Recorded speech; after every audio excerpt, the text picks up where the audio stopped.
And then God created Garrett and Steve. And God saw that it was good.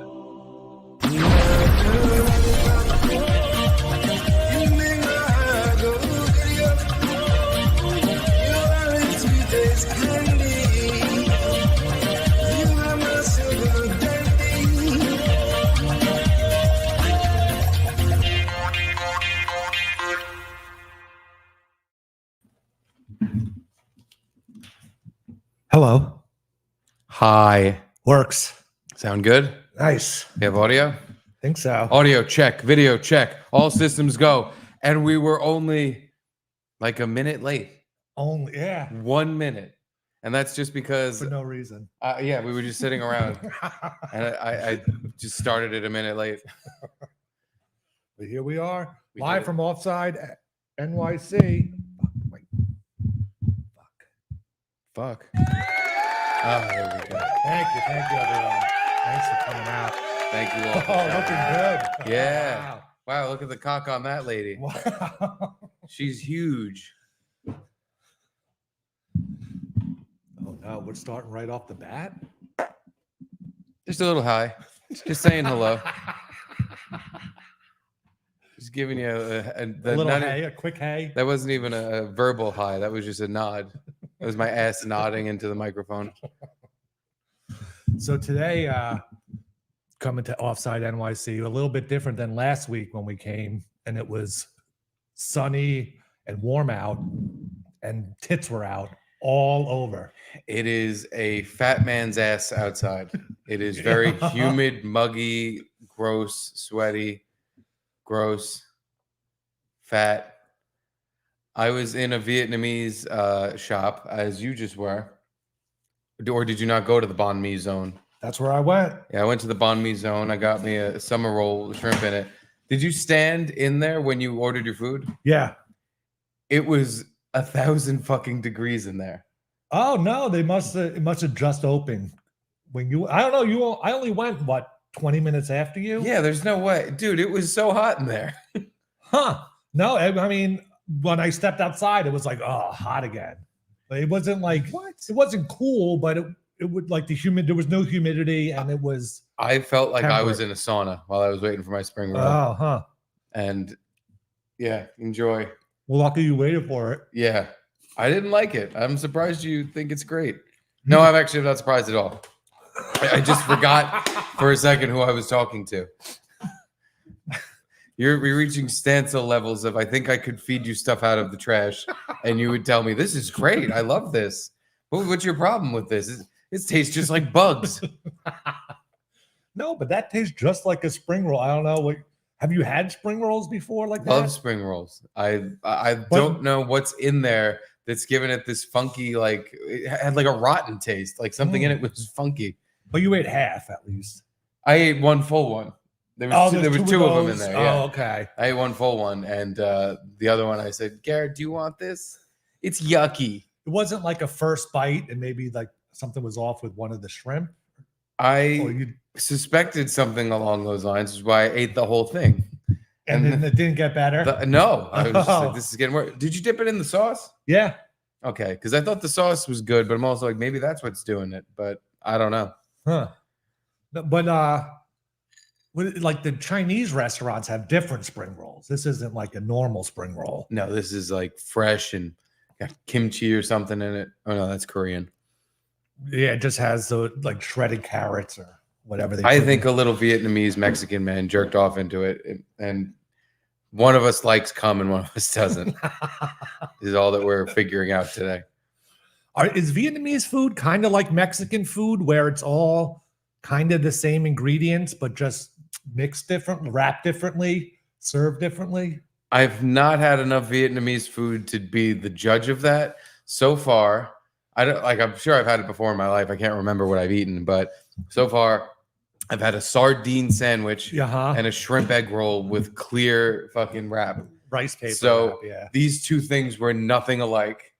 Well, other than the insides were the same. They did both have that sliced long ways cucumber and shredded carrots. Yeah, which are both But- the most boring of fucking things little things you could put on the sandwich. But the Vietnamese at least have the pho, however you say it, po or whatever. I think it's pho. Pho, yeah, you're right. Yeah. They have a soup. Mexicans don't have a soup. Gazpacho. Isn't that Gazpacho? German or something? It's No. Mexican? Yeah, it's some You're kind of right. Spanish. You're right. Gazpacho, it's the cold soup. Cold soup, though. Yeah. Everybody loves cold soup. You drink it like a Coke. Delicious cold soup. Wow, yeah, I never realized that. But it seems like non-Mexican places sell it. Like it's almost like a delicacy in some places. Like we do the gazpacho, right? Yeah, I feel like I've never even had gazpacho in my life because the second you tell me it's a cold soup, I'm like, well, I'll order something you cooked instead. I don't have to eat your fucking unmade soup. But you never gone to a fancy restaurant and they have, like gazpacho, like I don't even like I don't want to say organic, but just like professional gazpacho, or I don't know. Never in my life have I ordered pro gazpacho. It's not even like I order it. It's like it'll come out as an appetizer. I don't know, but I've had it a few times. Garrett, that is chips and salsa you're referring to. That is not gazpacho. That's not a soup. Do you go into the salsa with a spoon and just eat it? Oh, the soup sucks. It's like tomato sauce. That was the best part about Mexican places was the free chips and salsa beforehand, and no one does that anymore. Really? I feel like I've gone to Mexican places fairly recently where they. Oh yeah, I'm just gonna fucking completely disagree with every word that comes out of your mouth because you liked the shrimp summer roll and I didn't. So now you're not on my side. I'm against everything you say. Yeah, I think they still haven't do. been to one in a while.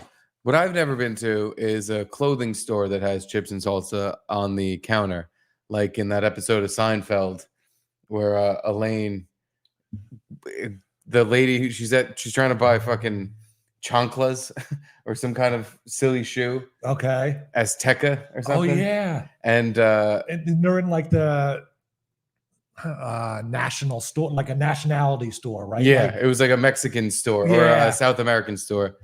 And she's like, I'm going to go down the street. I'm going to buy my clothes there where they pay attention to me. And it turns out the lady behind the counter that was ignoring her on the phone owned both of them. Both of them. Yeah. But the biggest the biggest thing I had that I drew from that episode was that they had chips and salsa at the counter of a clothing store. And I'm like, where did they get that from? Did that ever happen anywhere? Yeah. I've never seen that. I've never seen that ever. I've never seen any.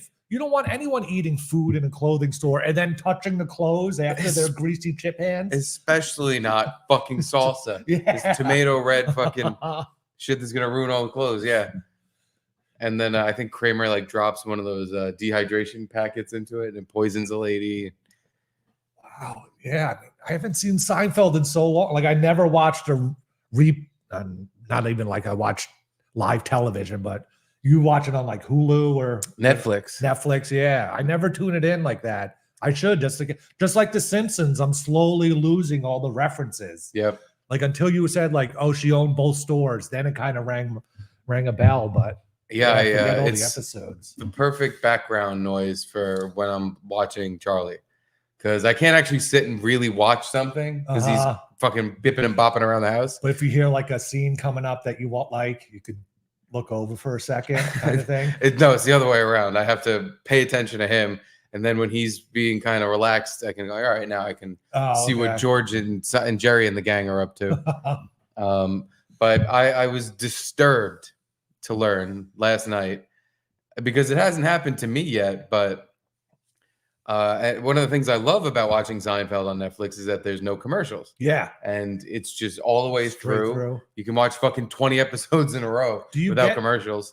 Do you get the full episode? You know what I'm saying? Like, or do they kind of cut off the end segment to play the credits over? You know what I'm saying? Full episode. Okay. They figured it out. They played the little end credit scene. They play everything. Mm-hmm. They even play the lighthouse thing. Castle Rock. Yeah, or something like that. But they figured another thing out. They figured out they can fuck everyone who has Netflix in the asshole. How? There are now ads on Netflix. Started like yesterday. For real? At least it didn't happen. That's the thing. I'm watching Seinfeld all day, watching Charlie, and not a single ad pops up. Caitlin was watching TV. She was watching that Vince McMahon documentary while we were doing the show. And she's like, yeah, there's ads now. And she's a wrestling fan, or she's just into this? She's into documentaries about scumbags. Yeah. But yeah, she said like in the middle of someone talking, like they don't even break it up in any way. It'll just be like Vince McMahon's in the middle, and then there's an ad. That's what I was complaining about with the Adam Carolla podcast that I listened to. All of a sudden, just one day, in the middle of a sentence, it'll just be, and they go to a 30-second. It's not even like his live read ad. It's just an inserted ad, and then cuts back right into the middle of the sentence again. It's so weird. I'm not happy. No, I do not pay outside of cable for cable. Yeah, you fucking cocksuckers. And isn't Netflix now like $17 a month?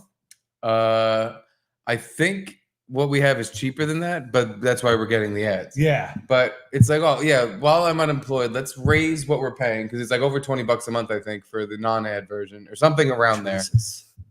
But also we have Hulu, Disney Plus, ESPN Plus, HBO Max. And it's like, what are we, rich? And you have cable or no? And cable. Oh my God. Because the cable comes with the apartment. We get like a deal. Oh, you have like an HOA kind of deal? Some deal, yeah, where it's like you got to have the cable to get the Wi-Fi. And it's like, all right, fine. Because I don't even think we can get another company in. Yeah, no. It's we like have a contract. we have to use Spectrum. Yeah. And it's like, well, if you have the Wi-Fi, like the cable's the same price, you might as well just get the cable. You can't opt out. Or you're paying for internet and you get cable for free in your mind. In your mind, that's what's happening. But really, they're just charging you for both and saying that's what's happening. And yeah, I'm sure there's some sort of stink we can raise and be like, we don't want this. We want Optimum for $5 cheaper. But no, I don't want cable at all. I just wanted Netflix and, everything. But now, like, well, what's the point? This is just cable. Why? I can watch Seinfeld on Comedy Central and see just as many ads. But why pay for ESPN Plus when you get ESPN? It's in the Huru Bandaru. It's one bigger pay. You pay a little cheaper with the Huru Bandaru. You get the Huru, you get the Disney, we get the ESPN, the Press, or in the one package. You could sign up for the American Express Platinum card, I think, or one of those levels. But you pay like $600 a year, but they give you I think Paramount Plus for free and maybe Disney Plus for free too. Like you pay for it, but then they reimburse you every month. $600 a year for a credit card. Yeah. But you get a lot of other perks too. Such as, come on, salesman Garrett, sell me this credit card. I think you get a companion ticket on Delta every year. So like you buy a ticket and you get one ticket for free. Oh, so that's pretty good. I don't think maybe it's domestic only, but even still, it's a $400 or $500 ticket you get for free. There's just something about the $600 all of a sudden beat you over the head fee where I'm like, nah, I'd never sign up for that. I'd rather pay $1,000 for all the shit you just said. And I'll pay it on my time when I feel like it, whenever it needs to be paid for, than $600 for a credit card so I can get reimbursed and get fucking jerked around for my plane ticket. I hear you, but you have a wife and they're good at keeping track of those things. Like me too. I would never sign up for this Paramount Plus and get reimbursed every month. And I pay like $100 or $200 for one of my credit cards, and I get the Delta companion ticket, and I barely use that. I'm so bad at getting benefits, but girls are good at keeping track of that stuff.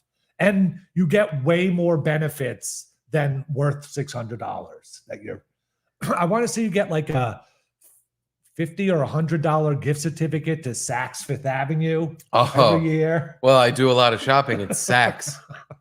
But I'm sure Caitlin could pick out something there. I'm sure I could pick out something there. Like what? A nice set of cufflinks for a shirt I'd never wear in my life. It's a good point. Wow, I ran out of things. I immediately ran out of things. I don't know what they even sell at Saks. Me either. I'm assuming it's fancy man clothes, like a suit and tie. I was thinking it was a girl store, but then when you said cufflinks, I'm like, oh yeah, that does make sense. They probably do sell. Go to Saks. Saks. I think this is where the store in the city is where Trump raped E. Jean Carroll. Oh, is that where he did that rape? Yeah. You know, he just pulled her into a dressing room, and while the store was full, he just had rape sex with her. Yeah. Shut up. I'm going to rape you. I'm going to put it in your butt right in front of all these people. Oh, so you could get a cologne? Yeah, here we go. Let's look at big fat Saks. Let's just do an ad read for them. That's what we should do. I think we should start doing free ad reads. Free ad reads, but they have to pay to get us to stop. Because I'm gonna like just read what they have in a very offensive Asian accent. Okay, good. Oh, it's a Keys designer shop. State-of-the-art outerwear. Street style. See, it's a lot of girl stuff. The It Girls closet. Western inspired. I thought that was a guy. Iconic jewelry. Wedding guest rooks. RuPaul's wardrobe. What? But that's not even how you spell RuPaul. RuPaul.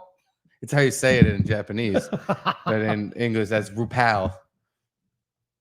Is there someone trying to glom off of RuPaul's success? No, it's RuPaul. Oh, RuPaul. Okay. So wait, what kind of credit do you get for Saks? Because so far the lowest price I see here is $143. I think $100. I could buy a fraction of a dress with my fucking $600 credit card. So far, I'm not sold. Ooh, look at this sexy boot. What the fuck is that thing? Oh my god! This is what I need. I need this $3,000 boot. It's a boot with fake pant legs on it. Yeah, it's a fake pant leg boot with a padlock. What the fuck is that? Show me the padlock. Yeah, it's a locked fake pant boot. $3,000. Oh my god! Go back to the main page of this. The boot. Oh damn it! I went too far. Yeah, wait, hold on. There's the boot. I just wanted. It was on the right. They listed like if you scroll down, maybe like benefits or something. Boot benefits. I don't know. I saw. Oh, there it is. Details. Shark lock stiletto over the knee boots in suede. Oh, suede. Wow. Over the knee boots. Shark lock stiletto suede leather band with a Givenchy metal clasp and 4G padlock on the right boot. 4G? Like cell phone service? 4G? I guess it's a satellite-enabled phone boot. Yeah, sure. Well, you connect your phone to it, and then you could hit unzip or unlock or. Yeah, it's how you unlock the padlock. You have to connect your phone through 4G. They're almond toe, just in case you wanted a nut. Oh, okay. Flavored walnut boot. toe. No, it's an almond toe. Stiletto heel height, first true, blah blah blah. Made in Italy. Oh. Italiano. It's a good product. 4-inch heels. The lock's a big thing, huh? Okay, they have a whole fucking set of these pants boots. Look at all this shit. Oh my god, it keeps going. There's a lot of $3,000 pants boots. No, $2,900. I'm sorry, I'm such a fucking Hebe Steve that I add the tax and the fucking shipping to the price I'm looking at because I know that this price is a lie, and I don't understand why. Places... No, I just meant the $100 discount you get after you buy the credit card. I get all I meant. $100 off my $3,000 boot. Well, God. Sold. I'm thinking it's a girl store. I didn't see one guy. You know what? Yeah, hold on. We didn't see any guy stuff. What if we go to for me? Men. Here we go. Men. It is men. Men. I'm wrong. This is where men do that. That's what a man dresses like. That's a man. He's got a purse. That's a man's purse.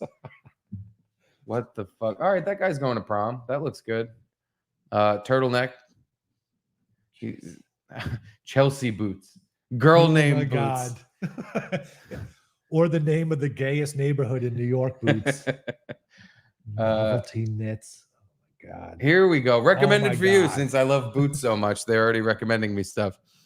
There's Look at lots of those fucking guy boots too. $2,000 punk boots.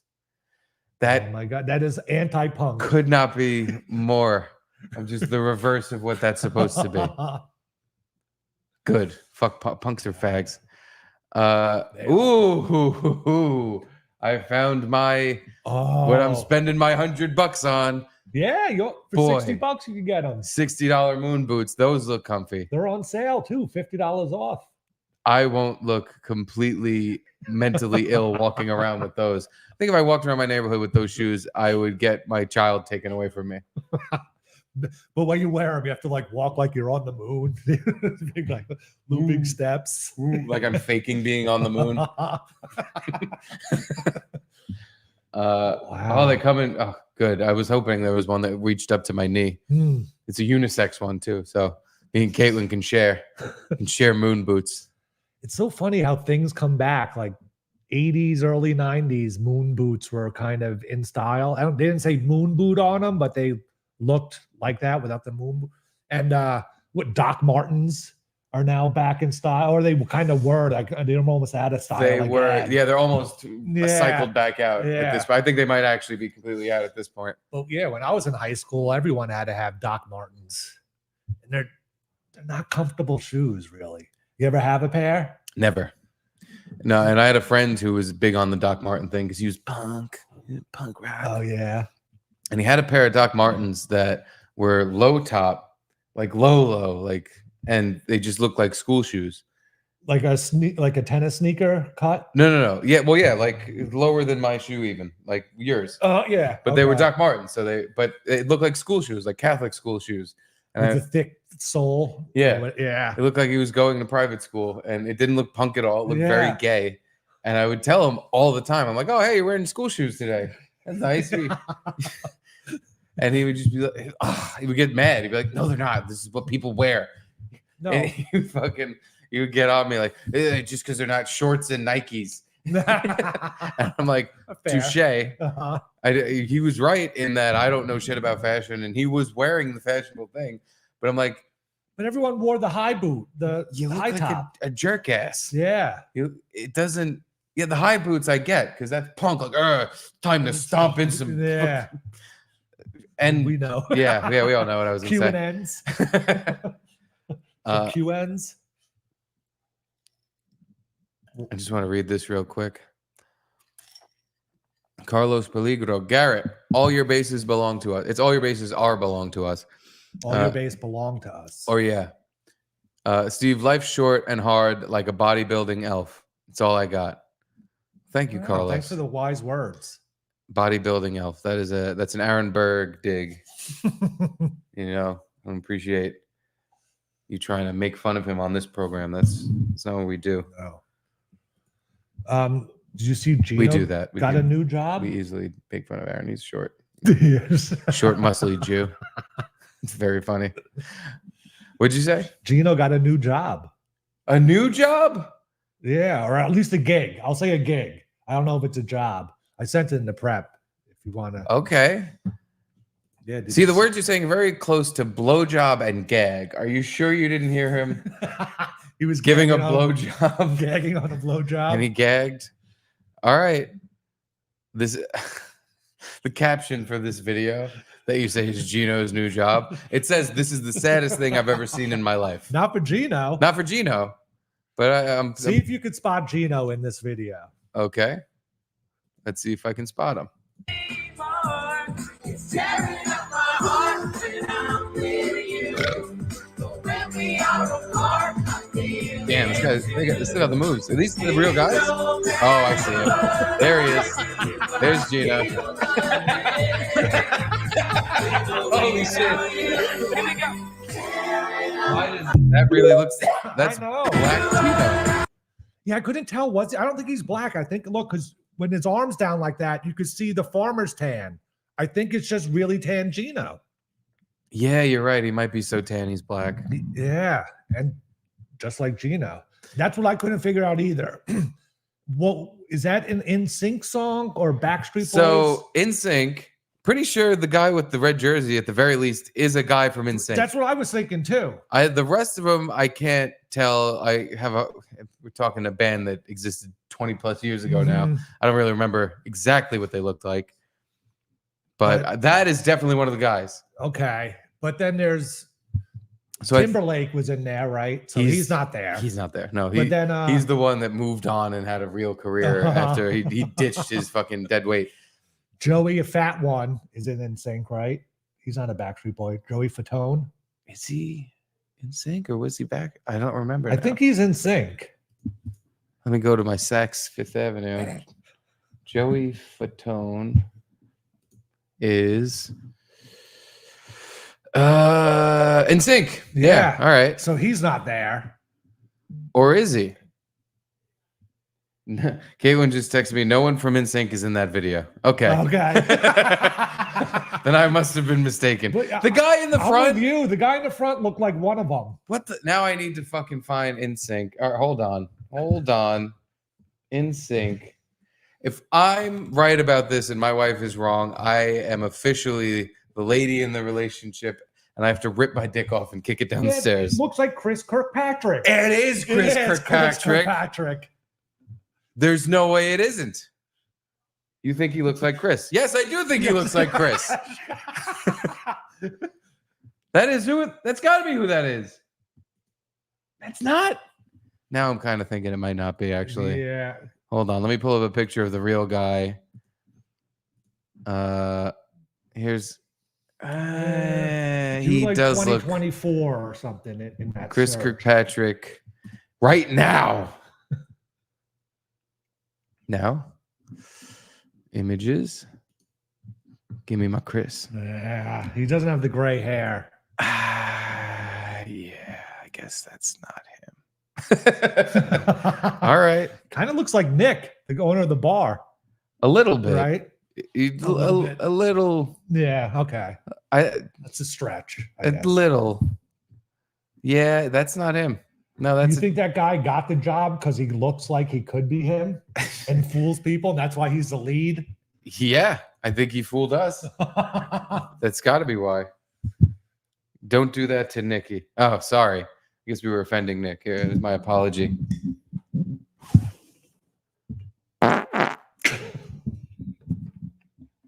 I'm sorry.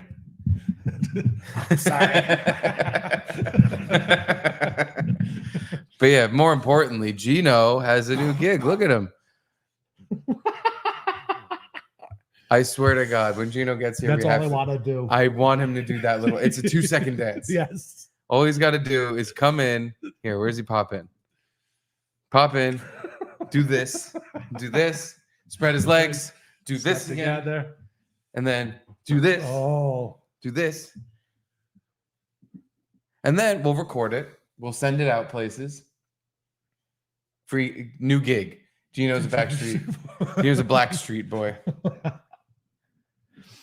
Yeah, so the other guy doesn't look like anyone with his "Stay Humble" shirt on.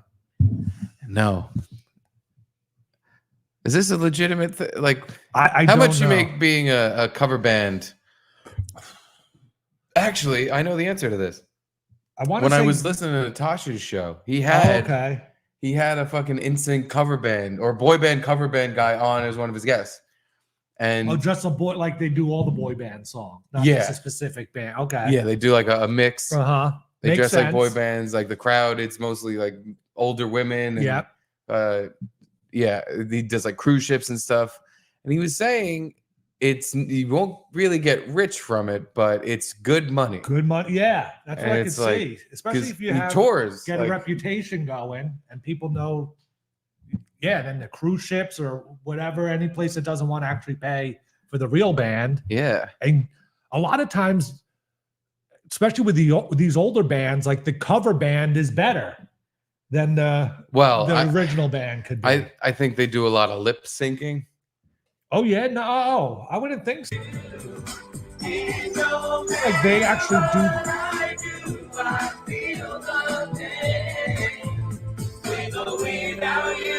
Yeah, you know what? You know what? That's them singing. You're Yeah. right. You're right.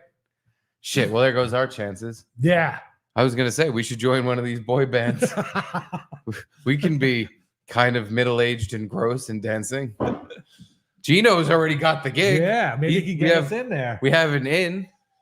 So all we got to do is Kick out Chris Kirkpatrick. get out of it. Stop being the only draw. Fake Chris Kirkpatrick. It's our turn. No, I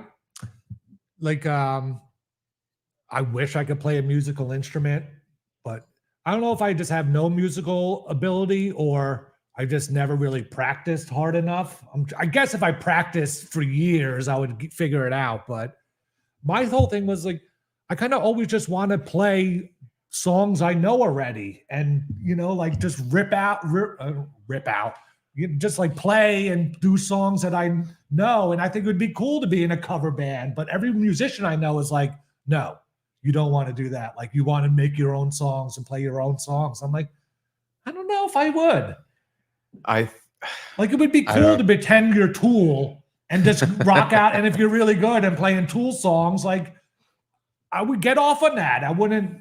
Yeah, I guess if I wrote my own songs and built this huge fan base and everyone loved those songs, that's different. But what probably happens is that if you're good at it, then you're good at just repeating what someone else did. And that's you probably, if you now have a crowd in front of you or something and they're reacting to you being good at this, then you're like, oh, well, it opens up that door. Like, well, what if I did my own stuff? Then I can get, you think these people would still like, Yeah. But yeah, that's a risk to take. Like, I feel like it would be fun just to be in a cover band, but all musicians kind of shit on the cover bands and make fun of, almost like comics shit on cruise comics. But that seems just like a cover band. It seems like a cool gig where you have work all the time. Yeah, you're not getting wealthy from it, but it seems like a nightmare gig. I fucking hate cruises. Oh yeah, I hate them. There's buffets. Constant buffets. Okay, that's the one good thing. Everything else stinks. Yeah, I've never been on a cruise because of that. Yeah, I don't want to be. I might like cruises if they didn't make me completely seasick and nauseous the entire time. But yeah, I don't have a problem on regular sized boats, but giant boats that rock back and forth very slowly, it was a miserable time for me. How long were you on? A week. Yeah. Oh god! And you were like sick right away. Right away. And I went between taking Dramamine, which put me to sleep.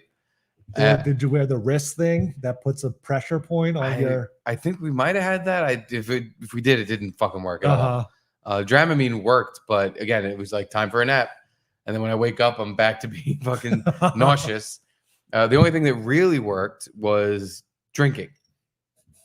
I would drink Jack Daniels every night, and every night I had it, I was fucking not only not nauseous anymore, but I was like, woo, time to party. Because I was drunk. Yeah. But you were feeling wobbly already. Yeah, it because alcohol fucks with your equilibrium and that little liquid crystal cluster you have in your ears.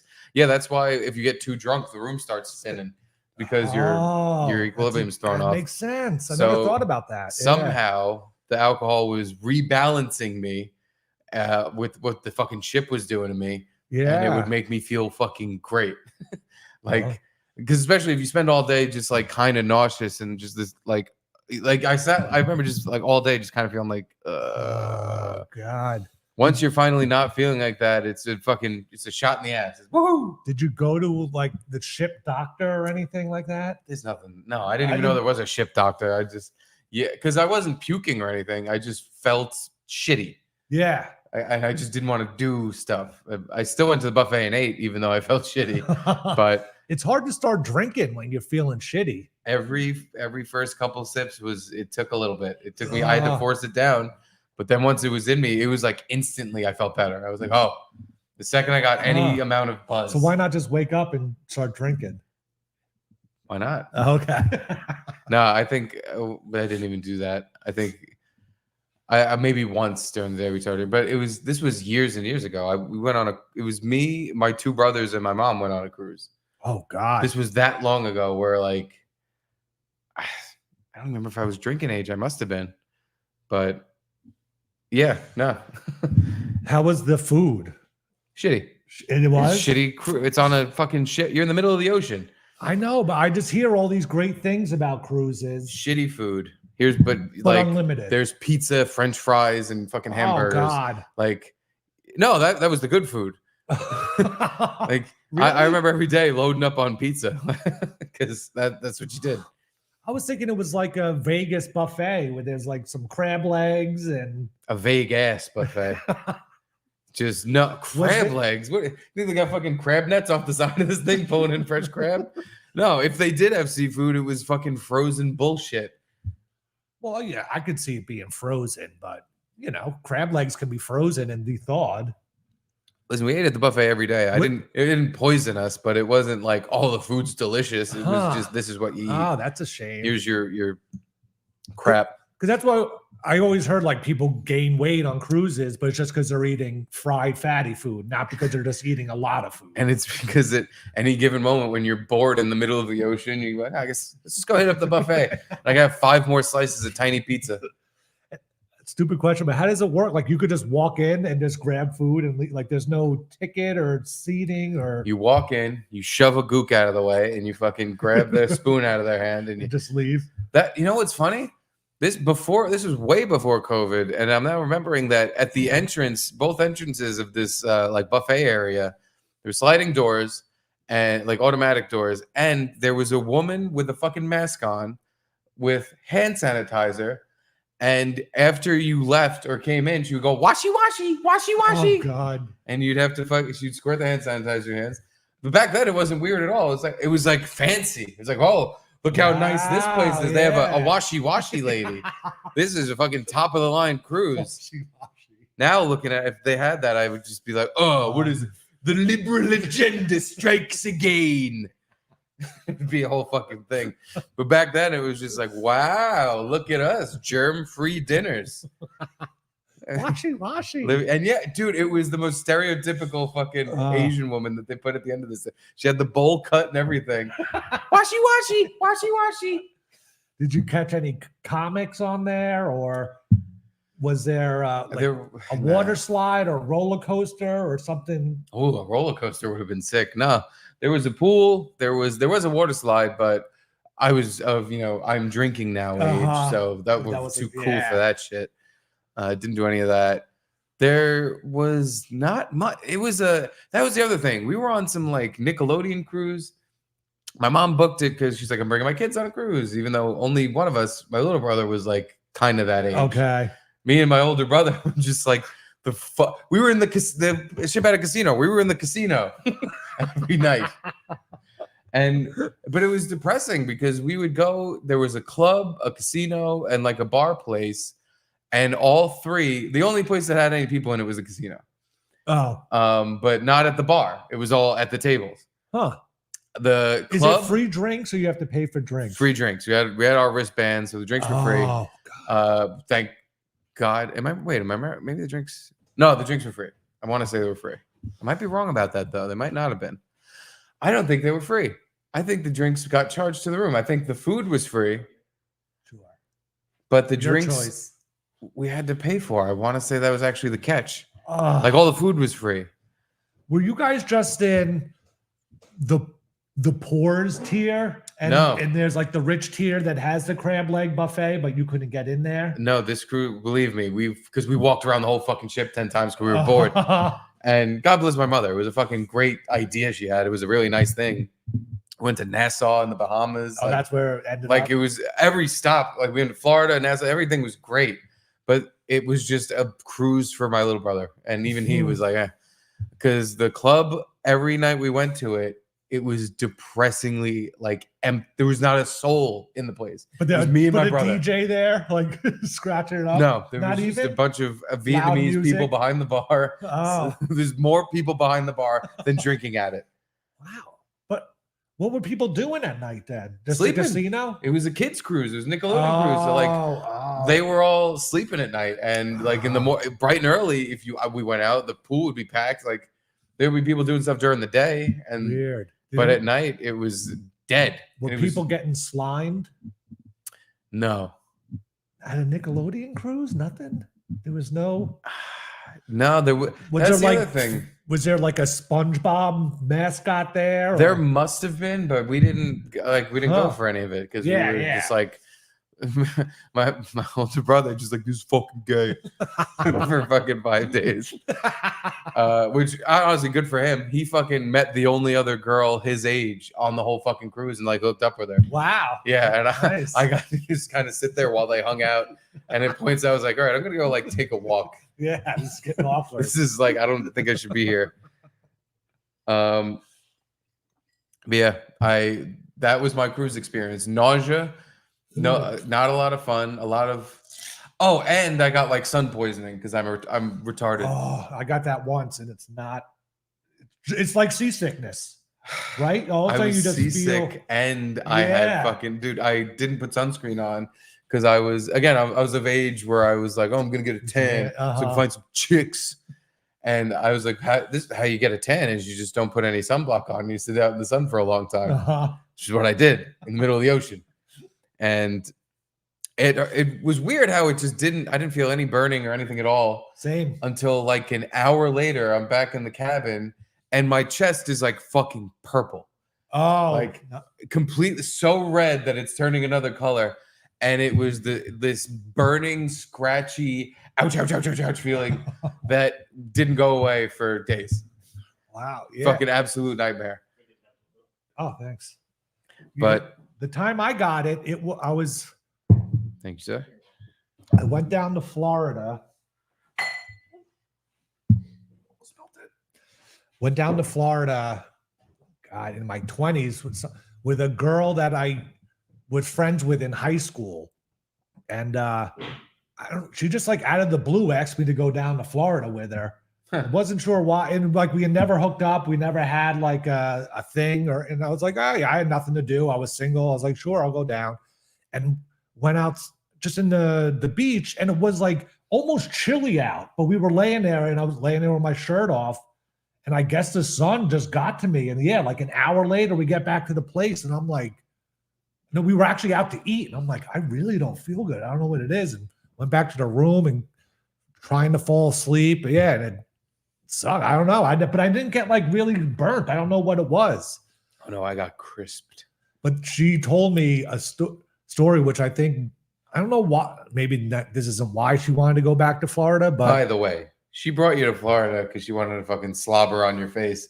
And you went down there, sat in the cold sun, and were like, I got sunburned. But this is why I want to say that's not true. That's what I was thinking too. I was like, wait, is she like trying to, I don't know, like maybe she always had a crush on me and wants to see if it will work out. But on the way down there, or like right when we got there, she told me a story about how she had a threesome with 2 of the Boston Red Sox during spring training at the game.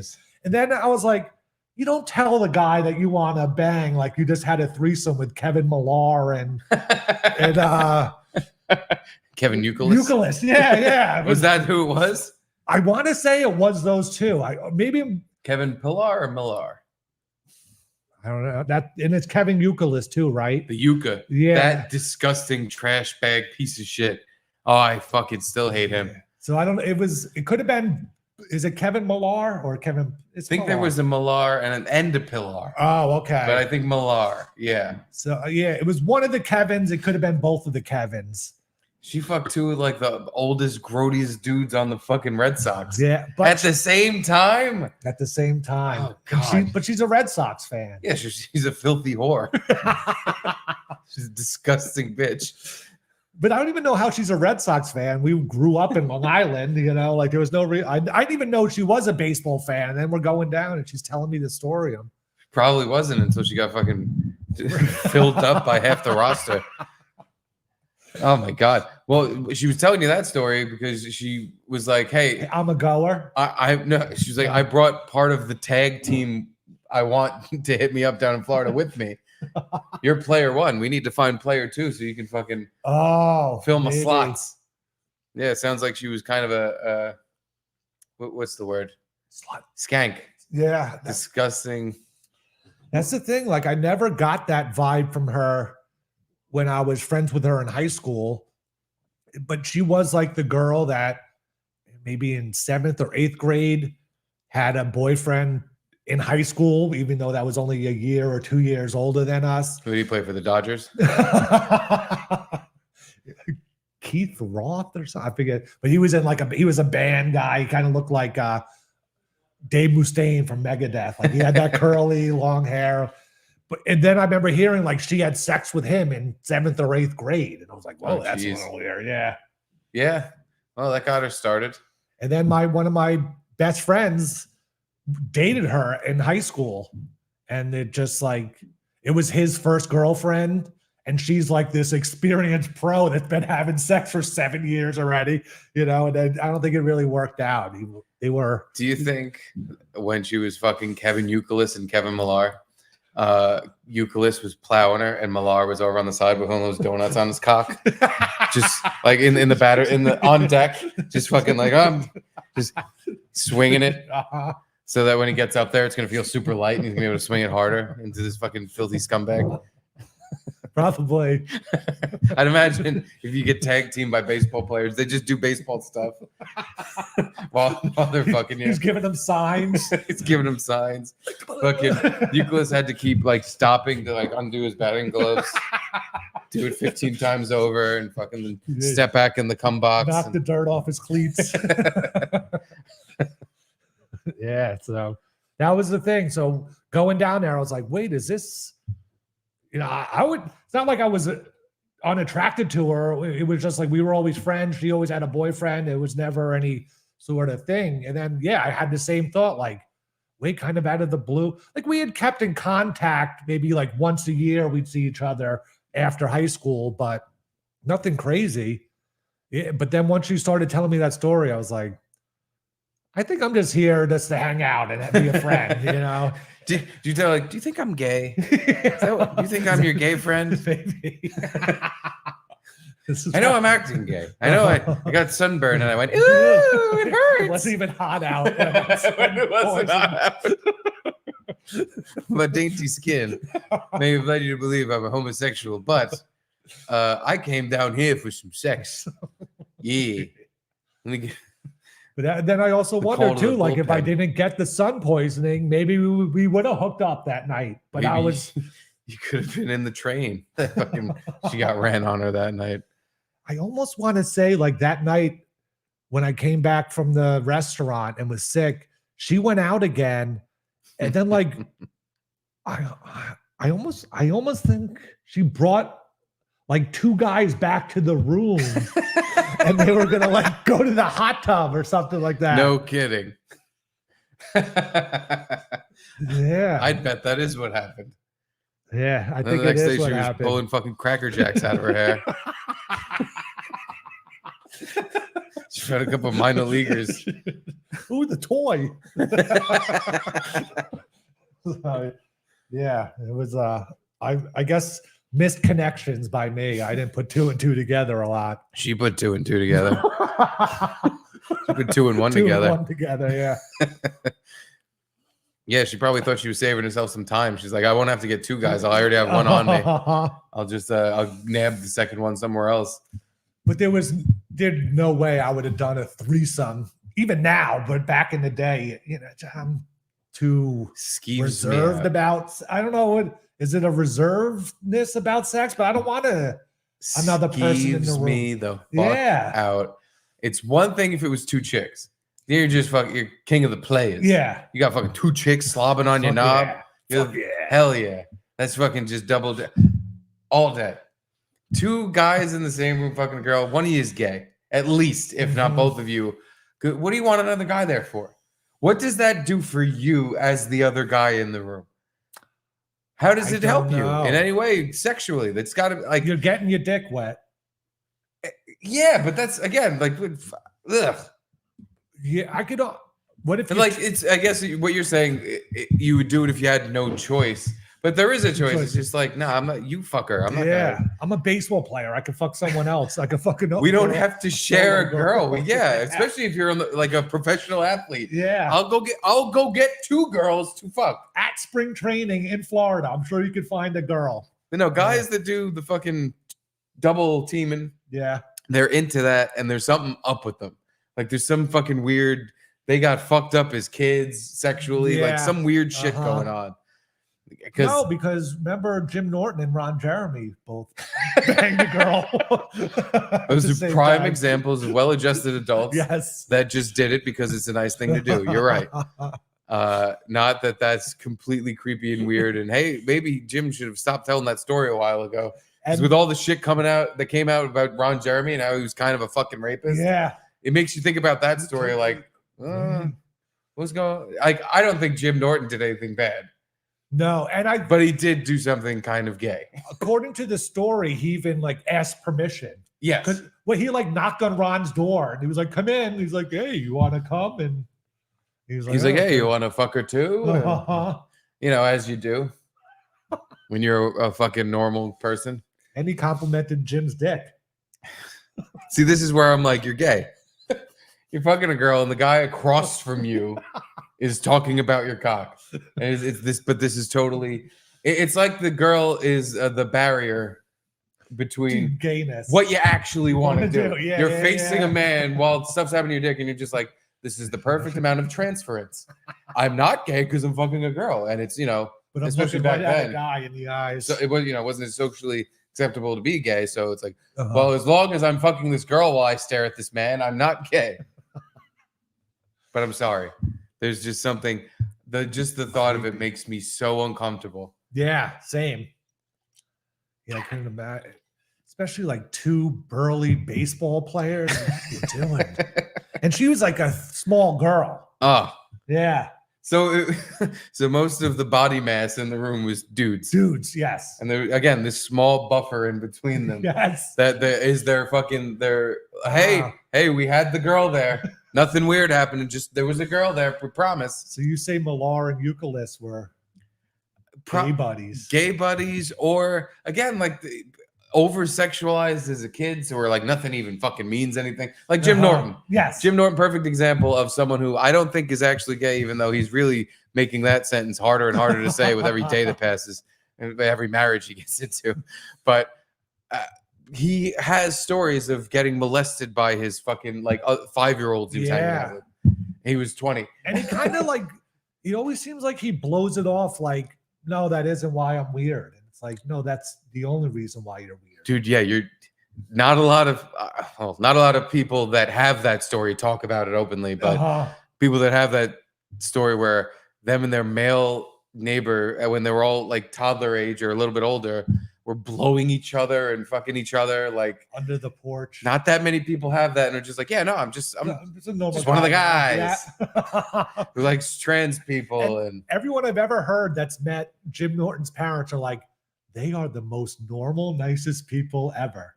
And it's obviously something went wrong, and I wonder what it is. I wonder. Yeah, it was obviously all the sex he was having as a child. He was getting molested by his fucking peers. He said this. He wasn't looking at it as being molested because they were like his age or a year older or like a couple years older.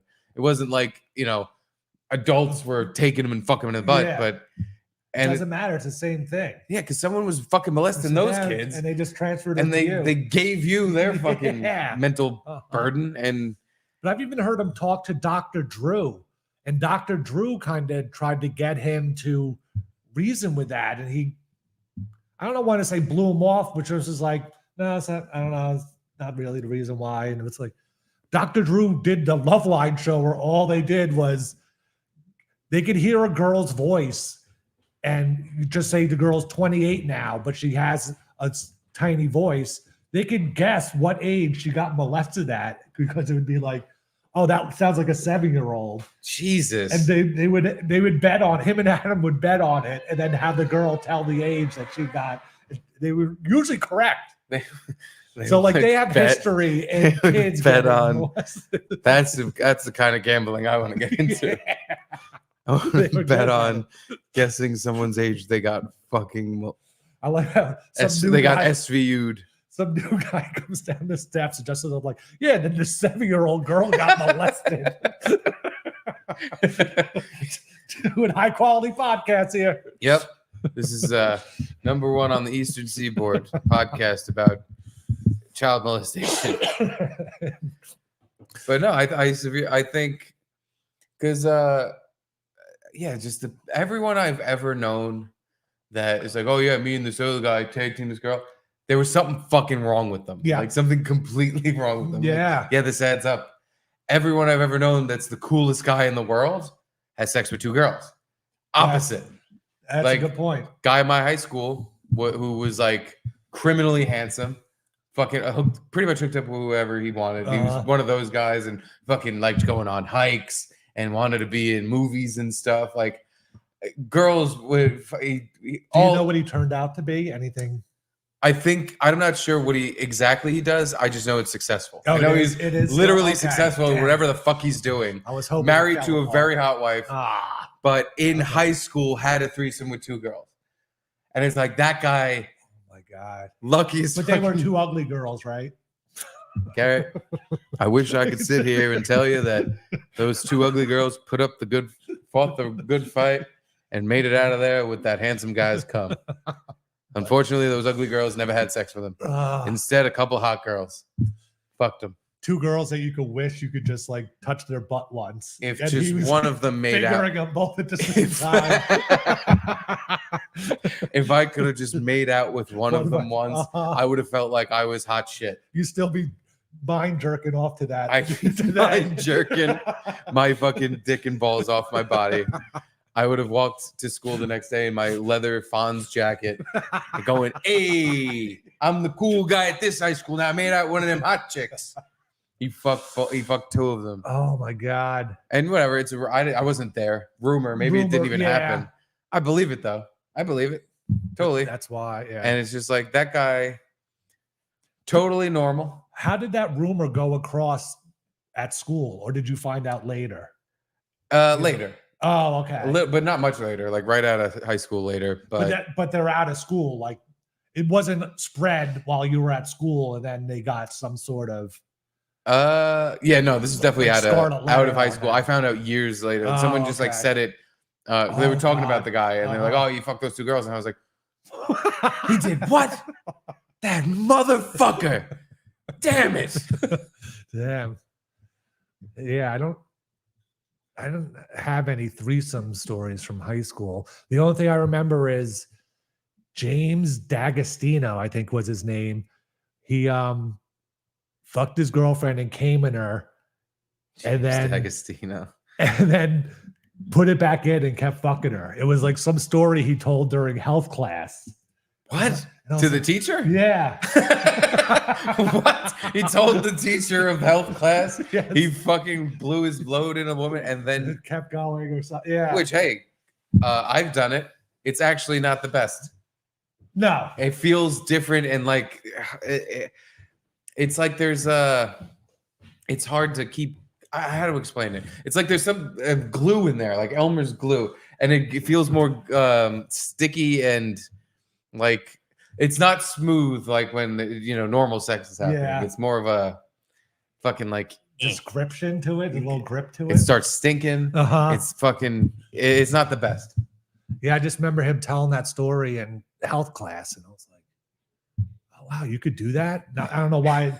I just never thought of doing that. I guess, but it was just funny that he told us. They Probably to told the brag. teacher. Yeah. Yeah, bragging that I'm fucking busting nuts. Busting in these hoes. Caitlin wants to know, why were there so many threesomes at your school? I don't know. I wish I knew. I have no idea. Yeah. I know of the story I told the other day of the girl sucking off the two guys in the bathroom. Oh yeah. There was another girl who my friend, I don't know if I should name names, but my friend Angel, his friends, they were all sleeping in someone's basement. It was after a house party. Yeah. So they're all in someone's basement. Angel and his girlfriend are sleeping on like one side on a couch or something, and there's like a bed in. I don't remember exactly what the setup was, but they're all in one fucking room in a basement. Mhm. And the girl that they were there with, I want to say she might have been one of the same girls that had the threesome With the hot guy. Yeah, but she was Uh-huh. a girl with a girl that time. This time she was a girl getting fucking pounded by 2 guys. Wow. So my friend and his girl are trying to pretend they're asleep while this girl is fucking one guy and then like literally took turns and like the next guy was up. And I'm like, what the fuck is going on? Why wasn't I there? Again, I'm having trouble making out with someone, and this girl's getting plastered by 2 different guys who are one.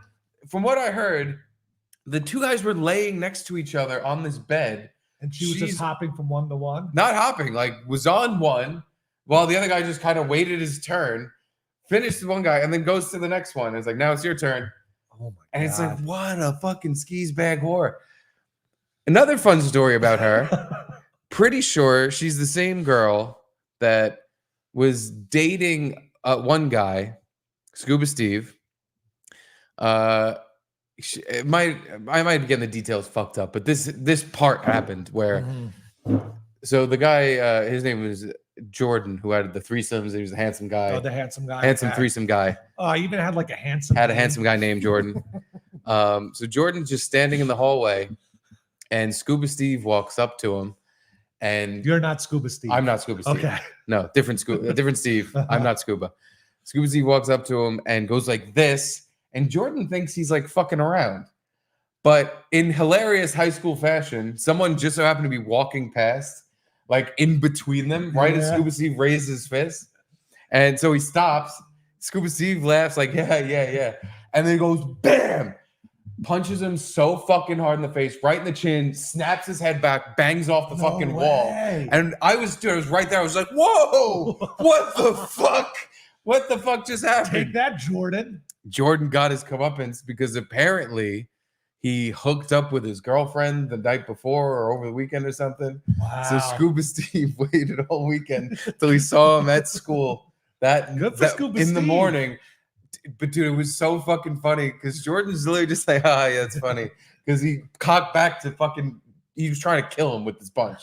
But someone walked by with their stupid backpack in between them. But I remember I was just standing there like, oh, that was weird. Huh.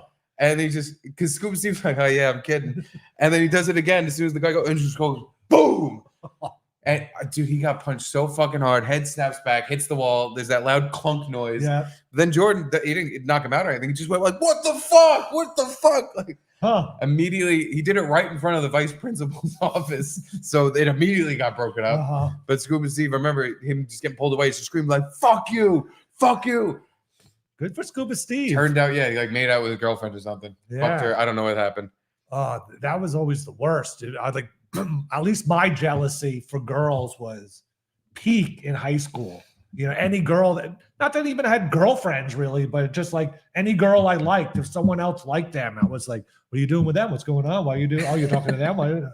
Such a pussy bitch all the time. I also pussy bitch. I was a complete loser in high school. It translated into the rest of my life where I'm still a complete loser. I think the first time I even really made out with someone, like actually I was like a senior. Oh wow. Senior. Or no, maybe a junior. No, I think I was a senior. No, I had before that, one girl at a party literally came up to me and planted her lips on my face. And I was like, what are you doing? I was such a clueless retard. And like, because in my mind, I was such a little goobery fucking nerdy bitch. I was like, do you like me? What is this? What are you doing? Yeah. I didn't know you liked me. Hold on. I'm not sure if I like you. Like I was still at that phase. My thinking would have been like, what did someone dare you to do this to me? Because you don't want to do it. Yeah. Like I remember like 4th or 5th grade playing spin the bottle at a girl's birthday party. And I was like, I might have been the only guy there, maybe another guy. And then it's fun. But then like the bottle landed on me, but from the ugly girl. And then I'm like always thinking like, did the ugly girl want to kiss me? And they set it up so all the hot girls didn't want to kiss me, but the ugly one did. Yeah. And then I pushed out or something. I didn't kiss her. I don't know what happened. Or we just started laughing or whatever. But then I had my deaf girlfriend in 7th grade. And that's what I would make out with. And I would make out and then count the amount of times we like French kissed and had like a running total in my head of how many times we. You hooked You up with made a out. deaf girl? Yeah. Does he talk like this? Yep. Oh my God. Do that. Oh, Garrett. Oh, Garrett, your kid's so good. And you were like, Yeah, baby. She was kind of hot. Debbie something. I forget. Debbie. oh, Yeah. that's a fun fucking tard name. Oh, Oh, Debbie. she'd call you on the phone and it would be an operator, and like it would be like, "Hey, Garrett, go ahead." "Oh, hey, Debbie." And then she'd type it to her, and then Debbie would type back what you wanted to say, and then this operator would say it to me. It was weird, but yeah, I was. That is fucking hysterical. But she we went on a school trip in 7th grade to Boston because we were in like the advanced history class, or it wasn't like the Ooh. whole school went, just like this. Smarty pants. The smarty class. pants went, and yeah, either she like wrote me a note or something on the bus ride home, and was like, can I kiss you? And I even still was like all paranoid and didn't want to do it at first, and eventually on the bus ride home we like did a little peck or something. You want to kiss me? Oh, Garrett, you're so hot. Oh.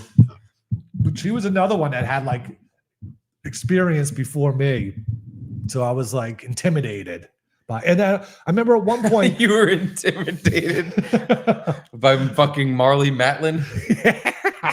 because she had done more than me. I don't know. And then I remember at one point, months into the relationship, she like went upstairs and wrote me a note and came back down and was like, "Do you want to do more than just making out?" And I like freaked out and was like, "Nah, I kind of just like making out." Why? I didn't even have like pubes then or anything. Oh. This was Wait, how old? Seventh grade, 8th grade. Yeah, I had pubes in 7th grade. You had pubes too. I checked. Maybe. Maybe, definitely. Maybe, definitely. I definitely didn't have underarm hair. I know want to that. ask you more about this. Deaf woman, but I'm gonna pee my pants. Okay. Apparently, Caitlin put in AI. Did Steve have a threesome? Can you read the results of the AI prompts while I piss? What the? Why would you? Did Steve have a threesome? Sunday, October 5th, 2025. When? What? Why is that a future date? Okay. Oops. Steve must have had a threesome with 2 women, which cannot be hookers. No one can pay for said threesome. He must have penetrated both women involved, one of which must be vaginally by the time above. Oh. Collectively, they must weigh under 350 pounds. It's not that. Oh. And they must both be born with an XX chromosome. The wager is $300. Fuck. I know what that is. That's not AI. That's a bet we made. Steve's saying that's a bet we made. Yeah, I feel like there's so many references in here that I don't even get. Fuck. I forgot about that. Should I have not read this? No, you should have. Oh, okay. I made that bet when we were fucking friends before we ever dated. He made this bet while they were friends, before they even dated. Oh, so it was like you would have a threesome before October 5th, 2025? Yeah. Oh, God. Now I remember what that is. I thought, because the screen, I thought it was like some AI thing that you put in.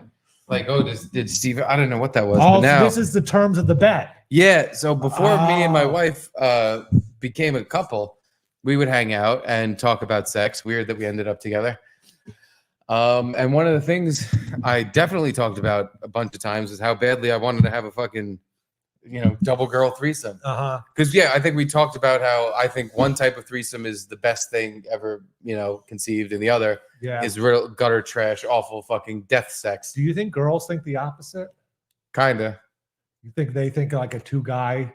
Yeah. Why threesome? wouldn't it be that way? Because why wouldn't it? I don't know, If you like guys, wouldn't more be good? It's the same principle as why I like girls. I think more would be good.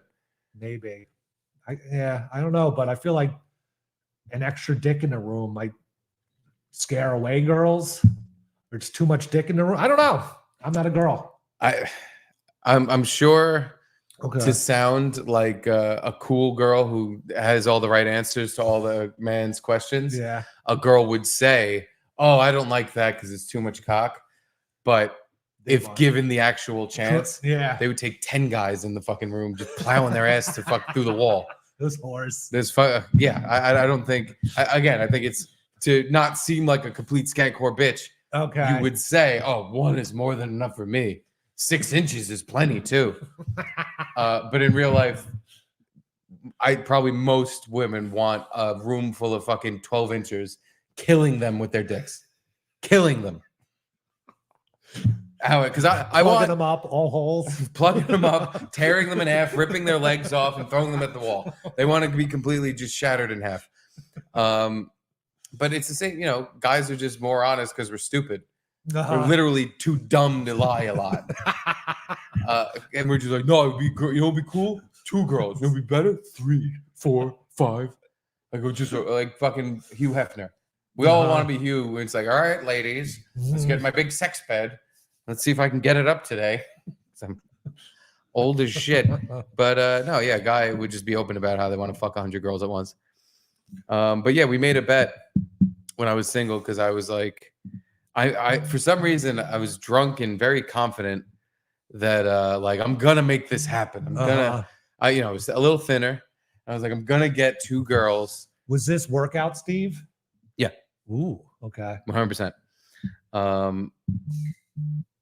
Yeah, all caps. This is not AI. No, this is so the bet we made. Was that I have to have a threesome with 2 women who cannot be hookers. She made sure that stipulation was in there because I was like, I'm gonna win this bet. Oh, Easy. I'm just hire 2 hookers and I'm gonna win some money. Must have penetrated both women. Oh, and that was the other thing. I have to fuck them both. Yeah. One can't just be in the room. I have to fuck both of them. Okay. Or else it's not a threesome.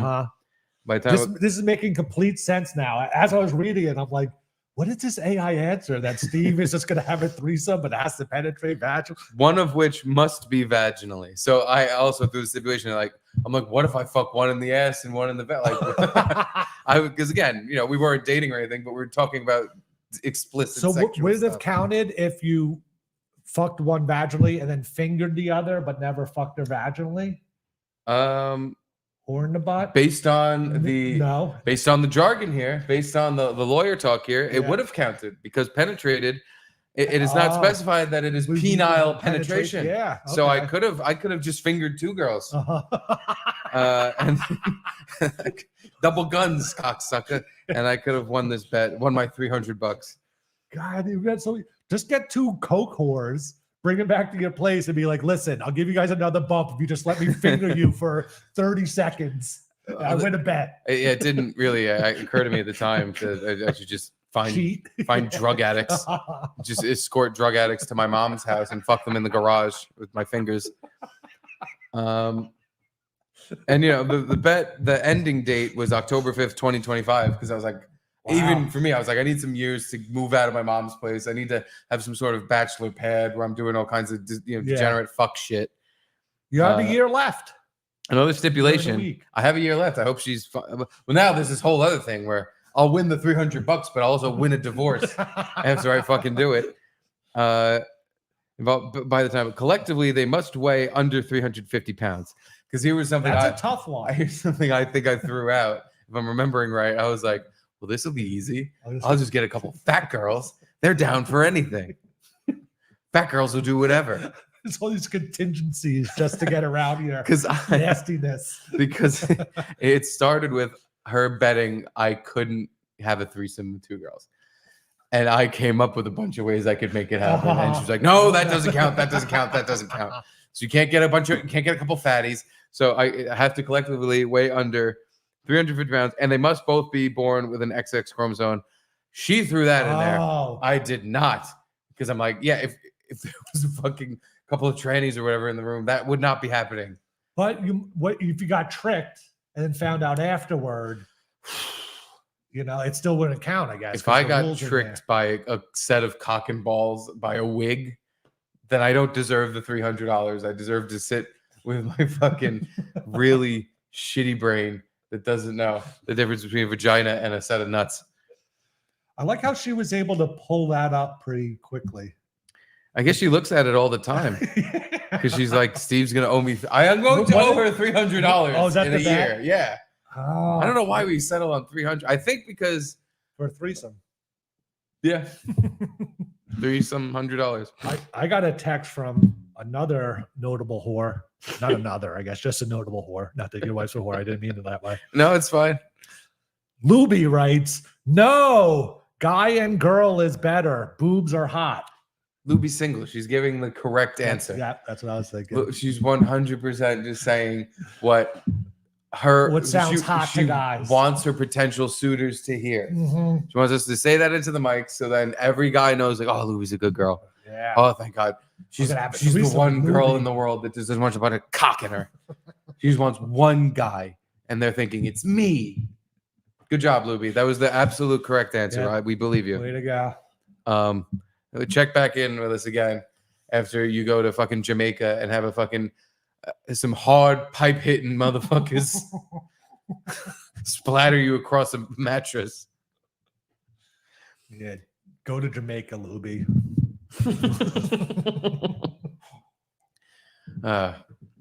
Well, anywho, Yeah. back to you had made out with a deaf woman. Oh, yeah. Have you kept up with this person at all, or they disappeared? Disappeared. I want to say first year of high school, she moved down to Florida. You know, this was before the internet or right when the internet started, so I wasn't able to. I got eaten by an alligator But because I we- couldn't hear it. We had broken up in 8th grade. Who broke up with who? I broke up with her because, yeah, but only because she wanted to come to my house. Yeah, she wanted to come, all right, and you said no. Yeah, and I was like, no, I think we should just break up. Or something. I don't know. And we had I want to see, we didn't do it through the operator on the phone.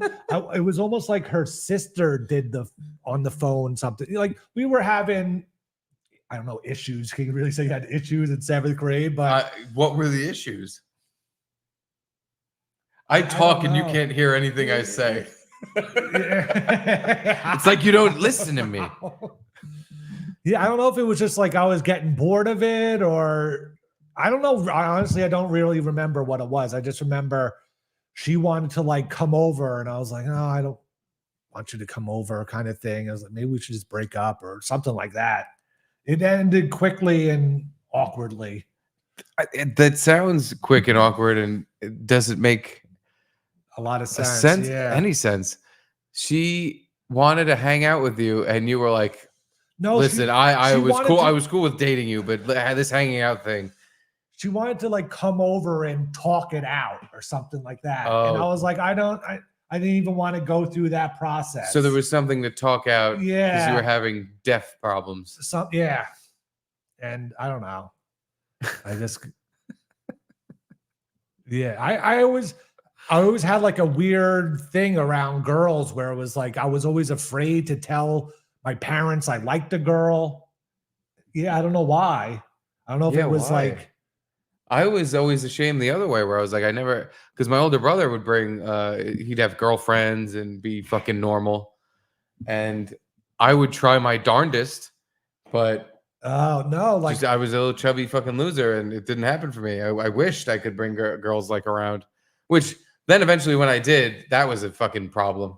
I wish I never did. I remember one time I had my high school, again, I was a senior in high school. I had my girlfriend over at my house in the middle of the day because we were seniors and we can cut out early. uh-huh. And I was like, I was trying to lose my virginity. I was like, I'm going to get laid today. This will be it. Yeah.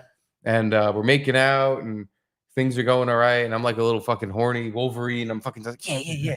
And the girl was like, all right, like chill out. I don't like, we're not. Had she had sex before? Yes. Ah, okay. I had. And I'm Uh-huh. like, and to me, that meant like, you're opened up already. You're a We can loose goose. just Yeah. get to it. What are we fucking doing? But she didn't matter though. Didn't matter that she wasn't even really fucking trying to fuck me. But we're making out for an hour. And then I just hear my front door slam, and I'm just like, no way! It's like fucking 1 o'clock. My mom's not supposed to be home till like 5. Oh, I thought you meant she left or ran out. Oh, no. your mom Me came home. and the girl, things were progressing. I'm like, I might actually be having sex today. But yeah, I just hear my front door opens and I'm like, no fucking. It was like a horror movie. I'm like, that's the fucking only noise I really didn't want to hear right now. So, we sit up straight and fucking get ourselves together. And my mom fucking busting like, oh, hello. What's going on here? Oh, Because she like she knew what was going on. absolutely fucking somehow knew. She somehow knew we were there. I don't know how, but she fucking absolutely knew. And she came home early. Oh, intuition, mom intuition, right? Fucking that girl never came to my house again. Oh, Literally, that was the Damn last it. time. oh, so you never got to? Never banged her. Oh, Nope. That was it. no, yeah. And she was like, Steve, I think there's someone coming. that's how loud the fucking front door. She was deaf She was too. deaf too. Yeah. I think there's someone at the front door. I heard the ground was shaking. No, I remember like 4th or 5th grade, my mom left me in the car and she went to go grocery shopping. And I had a notebook and I was making like a sign like, I love, it might have been Desiree Julios, the girl I brought up before that I had a crush on at 4th or 5th grade. And I was Desiree like Julios. making a sign saying like, I love Desiree. And I don't know if whatever the name was. And I was like halfway through the name. And then my mom came back and was like, oh, what's that? Who do you love? And I got like so embarrassed. And I was like, no, nothing. Like that. I don't know. There's something, I don't know if it was like because of my parents' divorce or something. I don't know what it is. But then maybe like a year later, I was at Friendlies with my dad and a friend. And the friend was like, oh, hey, what's going on with this other girl that I kind of had a crush? And I was like, no, shut up. And I started crying. Oh my God. Yeah, I don't know. I was like, there was some weird thing about me and girl. I don't know. It's just like I'm awkward around them or in front of my parents. I don't know if that had something to do with it too, but You're ashamed to bring that disgusting yeah. sex in their house. But kind of the same. Like women I didn't are want gross. the deaf girl to come over to the house either. Like, yeah, I don't know why I was like defensive or reluctant to have be with a girl in front of my parents. At least But how at a did your certain parents age. act? Because my they- mother was like, it was fine, but it was not really fine. Oh, It was no, like they were. it was fine if I had my little girlfriend, but again, like the second she must have smelled something in the air, like Steve brought that girl to the house. I gotta go home right now. Like it was not a thing. It was no like I know some of my friends like they were able to bring girls to their house and like go to their basement and shit. Their parents were right upstairs and Oh just my didn't God, care. yeah. I'm like, wow, what a fucking Wow. dream life you live. I was a fugitive if I was trying to any fucking Same finger with blast, me. and it had to be in the woods. I had to fucking hide. Yeah, the one time I had a girlfriend in high school, she came over and then we were up in my room, not doing sex or anything like that. And my first time ever, my dad was like, hey, Nicole, you have to leave like at a certain time. I was like, what's going on? I don't even know why. And he like kicked her out of the house. And I was like, okay, so yeah, there's something going on with me and girls and parents. There's something going on with you, that's for sure. Yeah. I can't put my finger on it, but you got something going on with you. Yeah. I don't know what it is. There's something with I mean, not now, like- you know. I don't tell Jamie not to come to Christmas. Are you sure? You're gonna break up with her over the phone when she wants to come to your house? But Yeah, I don't if know it's what like your I'm afraid to show but- emotion in front of my parents. when or- you eventually did bring a homegirl at some bring a girl home at some point, how did your parents react? Were they annoying? No, were they were totally fine, except like I had brought Nicole over before, but I don't know if it was like because we were upstairs and it was getting late, but I want to say maybe 9 o'clock at night, not like 2 in the morning, or you know. And I brought her, but I don't know if it was because I had my door closed or whatever. you were afraid of being a bad boy. You didn't want your parents to think you were bad. Yeah. So you just didn't. But they thought I was bad. Like, why kick her out? We weren't even doing anything. They just assumed we were doing something. as they should have. Yeah. You should have been sneaking a hand job and before 9 o'clock. No, she's the one that gave me the hand job and scratch. Oh, my the stomach. scratch job?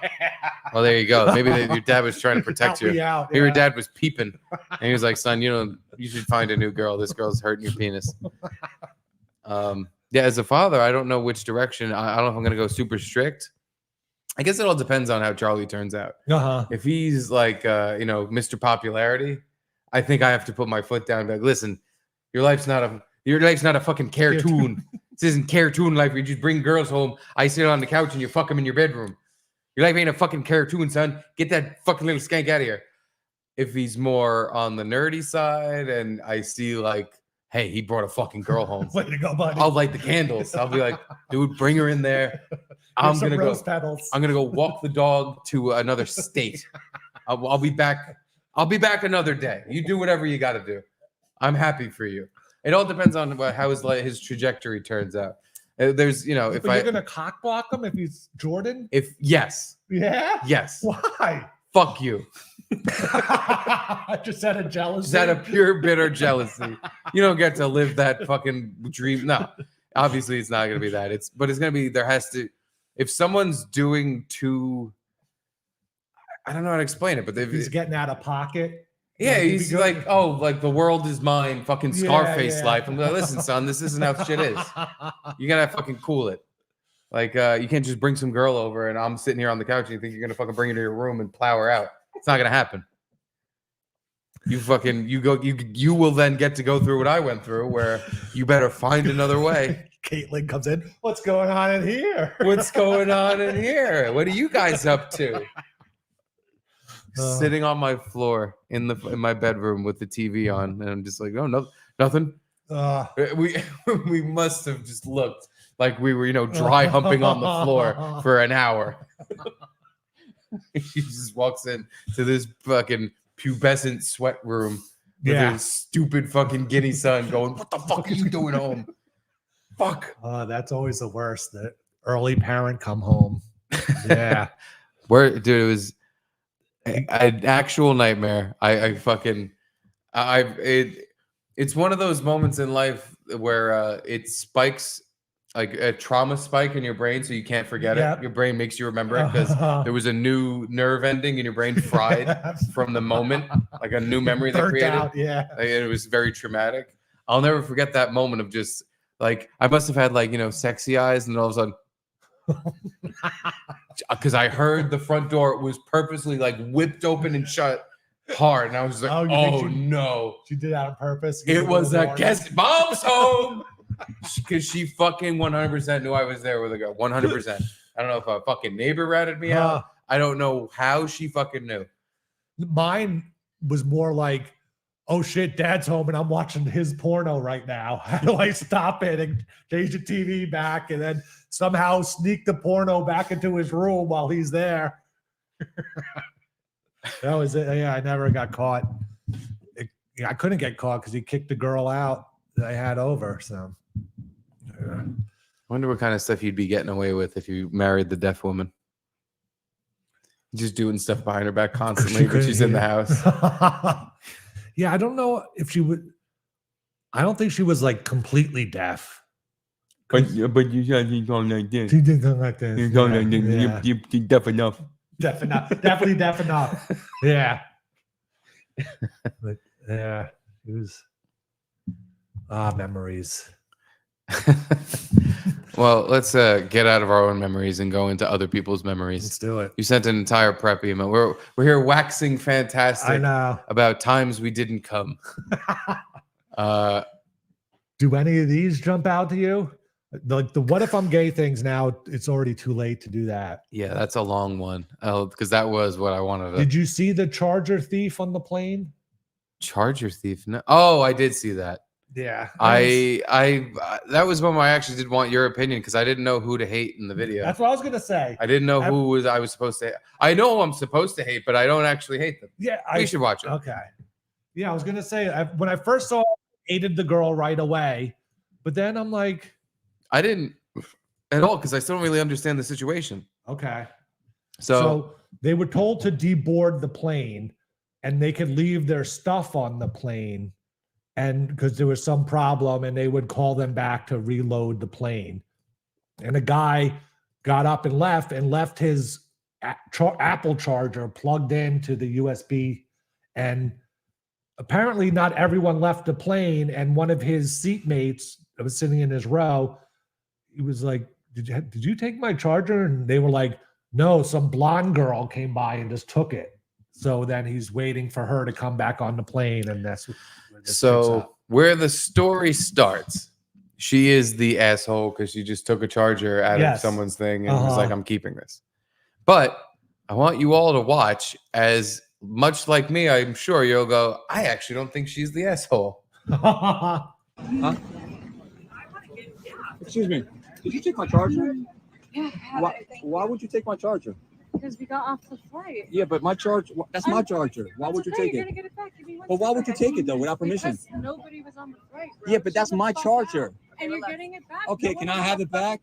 Give me one Yeah, second. but don't steal things. You can't take things without. So far, he's in the right, and she is being, I mean, let's go back and just look at her. This is a person, blonde, skinny, Mhm. pretty.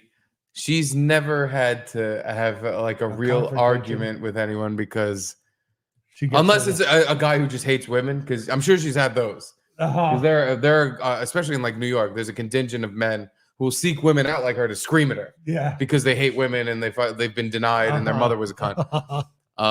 But for the most part, I imagine this woman's never had a real problem in her life, which is why she thinks it's acceptable to just walk over to someone else's property, yank it out, and be like, "This is mine Mhm. now." But I wonder how. I guess the plane wasn't completely empty because apparently his seatmate said it was a blonde woman that took it. But like, maybe you just saw an empty thing. You saw the charger sitting in there. It was like, oh, someone must have left it. I'm gonna take a free charger. They're not coming back. Or, To you know. give her the benefit of the doubt, maybe she thought, "Yeah, we're actually deboarding the plane completely." Yeah. And someone Someone forgot their left their charger. charger. Like, "Oh shit, mine now." Uh-huh. That's like if you find money on the floor. Yeah. Kind of. Uh-huh. If you think no one's coming back for this, then well, it's just mine now. Yeah. This is mine. So benefit of the she doubt for her. Now time Immediately shift. confesses. He's hey, did you take my charger? Yes. She immediately says yes. It's not even like And looking what, back- what charger or no. Looking back, she should have said no. She No, I don't know should've- what you're talking about. Yeah. Go ahead and make a huge thing out of this. No one's gonna search me. I promise you, no one's gonna search my bag. So go ahead and make a huge thing out of this. I don't have your charger. Yeah. It's what she should have done. If she was a dirtbag. Yeah. Which, hey, again, pretty fucking. She is kind of a dirtbag. There is this feeling of she seems like a person who kind of always just gets her way. and, Yeah. like That's true. doesn't have to. Has never had to work a hard day of anything in her life, Uh-huh. and not like us. So I still have podcast table elbow. Yeah, you should switch up your arm. Use the other arm at least for a while. Yeah, we gotta. Did you Gotta take my switch charger? up. Yeah, Why would you take my charger? because we got off the flight. Yeah, but my charge, that's my charger. Why would you take You're it? gonna get it back. Give me one But why would you second. take it though without permission? Because nobody was on the flight. Bro. Yeah, but Shut that's the my fuck charger. up. And you're getting it back. Okay, No can one I was have on it the flight. back? Give me one Yeah, second. but don't steal things. You can't take things without asking. When nobody is on the flight. it's- Oh, you just take things? Like we're not coming back? Why don't you take people's luggage then? It's okay. And then the wife. No, you can't take things without asking. It doesn't make any sense. Think that's the wife? Yeah, you're gonna be Yeah. famous. You're gonna be on TikTok. She's like, come on. She eventually starts going like, come on, to stop. I don't want to get kicked off this flight. Come on, come on. Like she's with him. Okay. Well, this is the moment, by the way, right here, Yeah. You're gonna be on TikTok. where I'm like, I'm flipped. In the beginning of the video, I'm like, okay, some street justice, airplane justice, whatever Uh-huh. is being doled out. I guess he has to have his phone out for it so we can watch it. But he's openly saying, "Yo, we're gonna make it famous. We're gonna be on TikTok. Oh, we're gonna make it famous." So it completely throws every part of. There's no genuine part to this video. No. It's completely phony. He's a fucking faggaroo. Clout chaser. To him, he just got handed a scratch off that is a winner.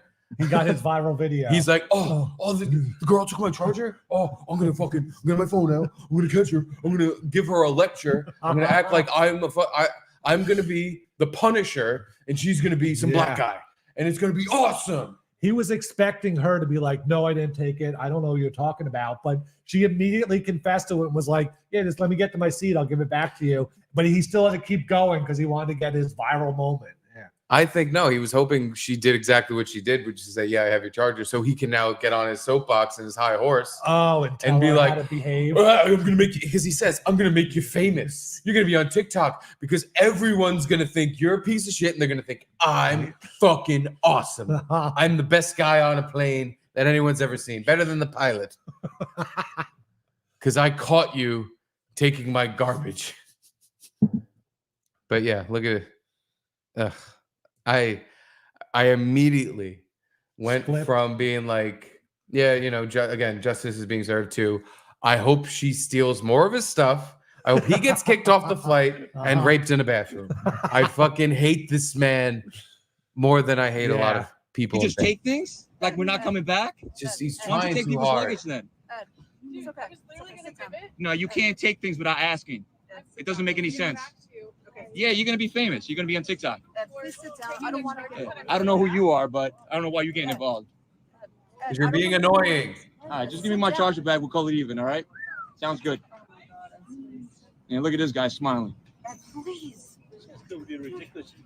No, you're ridiculous. You stole something without asking. That's what You- stealing is. she You don't stole it. ask.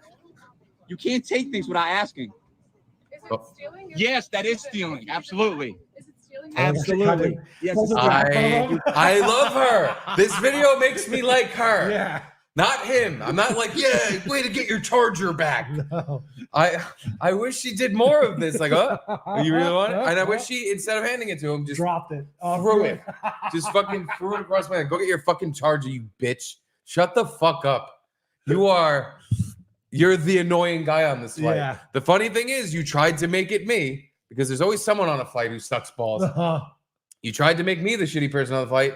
Somehow it turned out it was you, the person who got their property stolen. You're Yeah. the shitty guy on Yeah. the flight. And this guy, I also don't know who he is, but I feel like it's her boyfriend. yeah, I don't know. He might just be a standard bride, because I would kind of have the same reaction of like, all right, man, like we get it. We get it. Yeah. She's it's a giving it fucking back. charger. Like fucking, you made your point. You did it. You did the thing. You got your viral video. Shut the fuck up. Now you're being annoying. I'm way more annoyed by you doing this than her stealing Yeah. what again she probably thought was just like, oh, look, a leftover charger. Yeah. She stole it. You can't take things without asking. Sold it. Is it stealing? Yes, that is stealing. Absolutely. Is it stealing? Absolutely. Yes, it's stealing. You're giving it back because I caught you and everybody else saw you. That's why. Everybody else said you took it. What, you can't afford a charger? Oh, that was when she gave it back to him, that's what flipped me to being on her side. But then when he said, well, you can't afford a charger. Everyone knows chargers are like, you always need one for some reason. an By the extra way, one or whatever. And They're when- $60 at the airport. Yeah. $60. Oh, and at that little least. vending machine. No, not even a vending machine. They're probably more expensive in the vending Oh, machine. at like Brookstone or At, whatever. it at is. any little fucking the Hudson News place. Yeah. $60 plus for one iPhone charger. Ah. Well, now at least iPhone has the USB-C, right? They're forced to have it. There's no more still has- universal. There's no more. Still the iPhone hole. No, not anymore. Hey, what's up, man? There's no more. They were forced to change it. Oh yeah, All the new iPhones now just have like the charger I have. really? USB-C, I believe so. Well, I still have the fucking. I need a special iPhone. Because you don't have the phone. newest iPhone. I think it just No. kicked in this year. I now don't have the newest iPhone because this is a constant war against my fucking wallet with this stupid fucking phone shit. No, yeah, there's something in Europe they passed like the universal adapter law or whatever, where it was like all phones need to just charge on the same plug. You can't have not universal. That's but some like commie shit. I don't like it. proprietary chargers. I like the free market of chargers. But you like the Apple where they change even the charger every few years, so you can't even use your old chargers anymore. That only happened once so far. Oh, okay. It was the iPhone original and the iPhone 4 or whatever the fuck had the very wide one Yeah, that was like ridiculous, and they changed it to the current one, which made sense. yeah, the lightning cord or whatever. Cable. Yeah. Yeah. It's got literally only a iPhone thing. I've never seen anything else use it. It's just No. for iPhone and Uh-huh. this mouse. But when when it happened, and I now had all these chargers that were worthless, I'm not going to lie, I was pretty furious. Why would they do this to me? As a customer, do they hate me? Do they want me to feel bad? Do they want me to be just angry? Do they want me They to just throw, want your extra 30 they want me bucks. to throw or as whatever. much stupid money as Yeah. I can at their bullshit? But anyway, let's just finish this real Yeah. quick because I think it's only like 2 seconds left. Mhm. That's why. Everybody else said you took it. What, you can't afford a charger? You want charger? Oh yeah, no, definitely it just ends there. But yeah, I specifically went into the comments of that video because I wanted to see if I was crazy, and it made me feel crazy because most of the people, at least in the post I read it on, were like, "Yeah, good for that guy, fuck her," and I was just like, "Really? Yeah, I mean, He's very annoying. I don't he like him." is. Like, I can still kind of see his point, even though I get it, where like you're walking off a pretty much empty plane and you see a charger just plugged into an empty seat. You're like, oh, I guess someone left it. I might as well take it. But I don't know. She probably knew they were coming back on the plane. You know, she probably wasn't thinking we're deboarding forever. But the way he went about it, I don't like him. The stage is set for her to be the huge piece of shit. Yes, and she But didn't turn out to be. He turned out to be. fucking that guy makes it impossible. Ed, come on, stop. I don't want to get kicked off this flight. Come on. Stop yelling at that girl who you clearly think is more attractive than me. By the way, your airplane stuff reminded me Yeah. of Hooters Air. Mm-hmm. Did you see this? Does this pop up in your? I saw the picture of the girl and the stewardess in Hooters Air. Yeah. So I have zero recollection. Really? None at all. I mean, Yeah, you were Hooters you were failed young. airline 2002 to 2004. What were you, So 11 to 13? Or yeah, so- literally, yeah. So I missed out on this gold. They only flew to, I want to say Vegas and maybe Florida. Garrett, you don't have to say. Oh, I have the ad. okay, perfect. It'll tell us exactly where they flew. But I just want you to try to imagine the current state of air flying Uh-huh. and Hooters. This commercial. I want you to combine those two things in your head Okay. and kind of think of Spirit Airlines and Mhm. places where flights are kind of a nightmare, and just put it in the lens of this video. Okay. Hooters Air offers flights from the Gary Chicago Airport, the convenient Chicagoland Airport with shorter lines and free parking. Fly to Myrtle Beach for sun, fun, and over 120 golf courses. Plus, enjoy Hooters Air continuing service to beautiful Nassau, Bahamas. Hooters Air service features all leather seating, more legroom, good food, and of course, the world famous Hooters girls.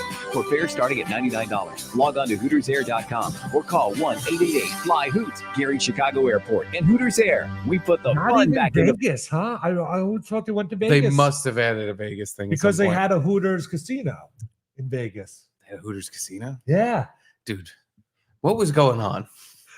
So there was a bar / TGI Fridays named Hooters, and the Yes. idea was the girls in this place have tits. Yes. They're tits girls. Which, by the way, the girls in the video we just watched, they didn't have Hooters. Well, this is They had the beginning of the end for Hooters. Like a Hooters were this iconic thing where there wasn't a lot of them around. nothing above a B cup in this whole video. No. Well, that's the problem with it wasn't like that many Hooters around. So it was kind of, most people never went to one. You only just heard of it and like had this image in your head of these Yes. big buxom women walking Yes. around serving. But then when they finally started spreading around and getting more stores opening, they had one right next door to WNEW when I worked in, like Ron and Fez had their wrestling match in the outside part of Hooters because it was right next door. But it was an iconic place because I'd never been to one. But I remember as a youngin thinking like, oh, that's the boobs place. Yeah. It's like, I thought of it as more sexual than even like a strip Mhm. club. Like there was some crazy sex stuff with the tits happening at the fucking, at basically an Applebee's. But this was when it was like the only one was in Florida or maybe a couple in the South or something. So I never went to one. You just had this. But yeah, once they came up to New York, then you go there and they have those stupid pantyhose on, and then the shorts that are just awkward. And yeah, at least the one in New York, it was like maybe one girl had big boobs, but all the others, even some didn't even have like the low cut shirt. They wore like a t-shirt, and it was like, what's going on? But here's my whole thing with all of this. Because again, especially when you think of it now, Fly hoot. what was their exact purpose? Because it wasn't to be hookers in the sky. It seems like a Hooters girl, her entire job was to just get regularly sexually assaulted Yes. while she was just trying to serve some chicken wings. Like the whole Hooters thing, especially like the flight, this really made me think about it because I clicked on this thread and I'm now looking at ads for the Hooters flights, and like they show a lot of pictures of the girls, like they're walking between the aisles, like, hey, we're here. And I'm just like, wait a minute. Like they didn't actually have sex with the passenger. Like they weren't prostitutes. No. They were not on these Hooters flights specifically, they weren't FAA certified. So they weren't even allowed to give out drinks and snacks. They said food on the commercial. There were stewardesses, there were, that actually, like a regular flight, would push the cart around in their normal uniform, really? and they would give out food and drinks. Oh my god! Because Because they were in like the stewardess union or whatever. Because everything's a motherfucking scam. They couldn't just let these Hooters girls give out food and drinks. So their entire purpose on the flight was just to flirt. Walk around. They would sell merch. They would sell T-shirts and hats and shit. But dude, can you because being at a Hooters restaurant must have been bad enough, where the whole purpose seems to be to get guys to go, hey, just that noise is like your life.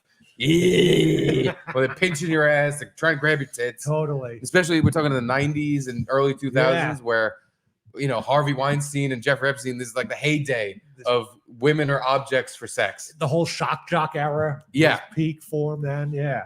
So can you imagine now taking this Hooters nightmare of, well, at least I'm in a restaurant where I can get out of here. I can fucking leave the restaurant itself. I can go in the back room. I can just like get out I can from the call vicinity. the cops if I need to. Like, yeah, there's like a 12-man group of fantasy football guys that are all grabbing me every time I walk over there.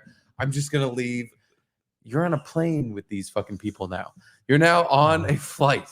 I like how the one With group they showed is those two dudes. This is exactly what made me think. This horny dad that's like, hey, son, you want to go look at some tits in the air? Look Dude, at that face. They're a seat apart and he's kind of brown. I think that's just some kid. I think that's just some kid. And horny dad to other children that aren't there is just like, hey, check this out.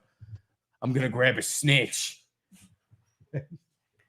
Yeah. These girls, they're Hooters girls. You could do whatever the fuck you want to them. No one gives a fuck. We're in a plane. Where are they gonna go? That's my whole thing. I'm like, this is like a rape nightmare. Like, where are you gonna go? Yeah. You're in the sky in a tube. You are, and if people booking the Hooters flight again. Horny fat losers. Yes. Horny. else I would do cannot actually get laid, but I'm gonna fucking sexually assault a bunch of women on a plane. Losers. And you're just in a tube filled with these men, and you're fucking. Like, what? Dude, it's a nightmare. That sounds like a complete nightmare. Do you think the official stewardesses had it easier or harder? Easier. Easier? You You don't think there was like a lot of white knight guys that are like, hey, I think you're actually the hottest one. White Knights on the Hooters flight? Yeah. I doubt it. No? Could be. Okay. I doubt it. I picture more the stewardesses or whatever they call it, flight attendant ladies. Yeah. Were in there because they wear like the kind of suit jacket looking thing. It was buttoned to the chin, and they were like turtleneck underneath. Listen, you want for all the ass grab? That's what the Hooters girls are here for. I'm here to hand out little cookies. Oh. But yeah, I saw this. Wonder how they like afforded planes and got a fleet of planes. Here's the thing, Garrett. Apparently, Hooters was this big of a deal From the Gary Chicago in 90s and where they were able to waste $140 million on this little venture. But as I mentioned in my last sentence, they wasted $140. This was a complete failure. Complete bust. This was right? a complete pile of shit. What would make I don't them know- think it would work? Like, yeah, who the fuck? That many people want to go to Myrtle Beach? That many horny dudes are trying to eat fucking chicken wings in the air while they're on the way to more. Which actually, that's the other thing. There was no wings. No, yeah, they didn't was say it just- was like they just said food. They didn't say like the Hooters famous wings or anything like that. They would have if they had that. I can't remember the exact plane, but they bought.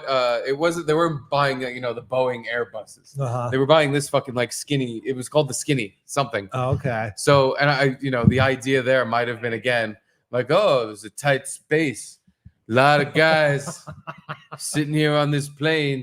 Thank you, Nick.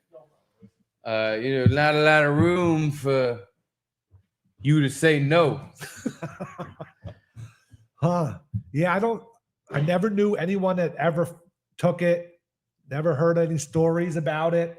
I can't believe it even lasted 3 years.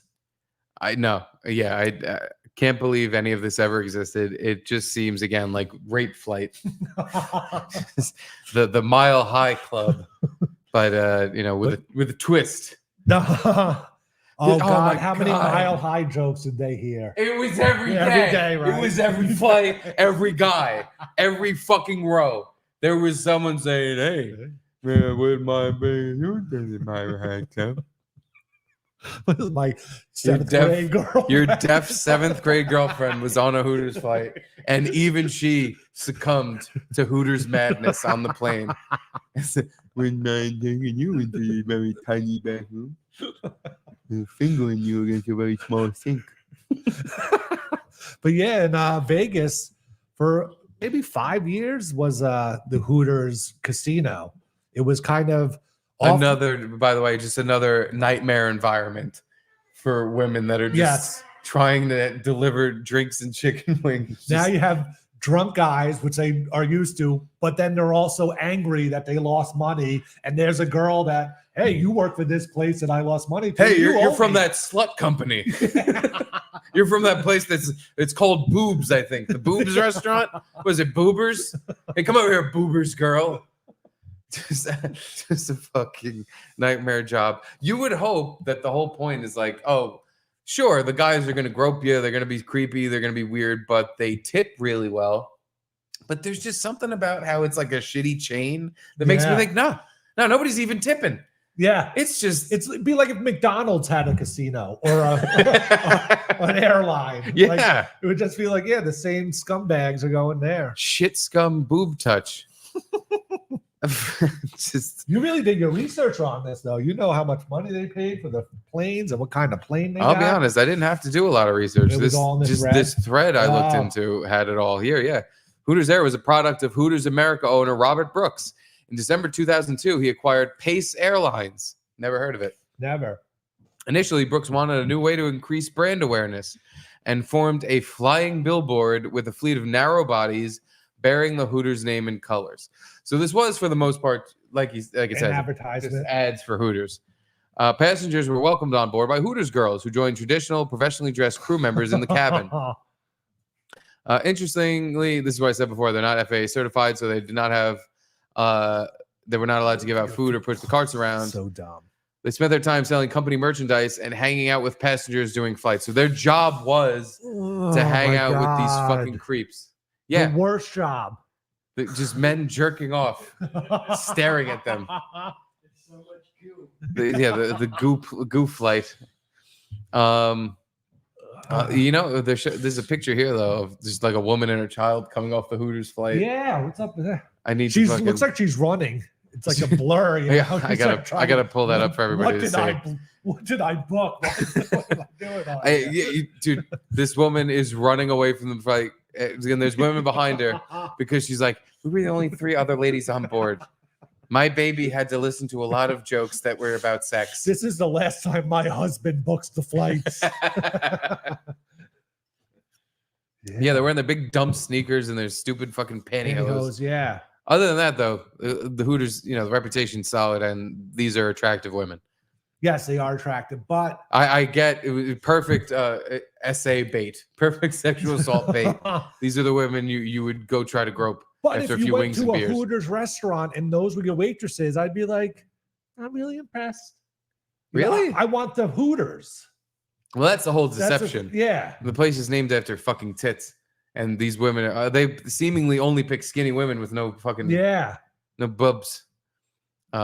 Here's just a picture of some Yeah, girls she's nice in the right. working on the flight. Yeah, that's But then the left, it's like then the average of those two is like, eh. that was the flight's punching bag. She was the one who went out and got all the fucking unwanted attention. Yeah, they sent her down the aisle all the time because no one wanted to talk to her. Look at this fucking guy. Oh my god! Look at his face. He's holding his drink. Yeah, hey, Get a load I of made this. the right choice, huh, Yeah. guys? Yeah, you see what's happening here? Bunch of sexy ladies. But you see, there's a Hooters girl sitting next to him because, as described, that was their job, Yes, is to be flirty. Like, hey, which again, it's cool. what a fucking. It would work, I guess, on guys like this that their whole reaction is, hey, look at me. Look at me. Oh, this girl wants to sit next to me. Oh, look, I'm having fun. But for all I can imagine, the rest of the flight is just. Yeah, as they're getting drunker. At least the flights that they listed were short. Chicago to Myrtle Beach, that's maybe 2 hours. And just, yeah, what a just weird, short, it's just not a And lot of it's not flight even paths. from O'Hare. It was like from this other Chicago airport where there's no lines because no one ever flies out of here. And then, by the way, if you're a white knight loser like you described, you just went out of your way to go to some other airport. You probably paid way more than you would have for another flight, even Yeah. though they did say in one of the things I read that like $99. flights starting at Yeah. $99. So maybe it was cheap, but you're a sucker. Because then, then like that blonde was the perfect like visual of the girl getting the sucker. Look at her. But this almost looks like a PR shot, Oh, yeah. because this isn't like That's an Mr. actual- Hooters. That is exactly. That's fucking. They're not even that's Tom in the air Hooter. right now. Yeah, 100%.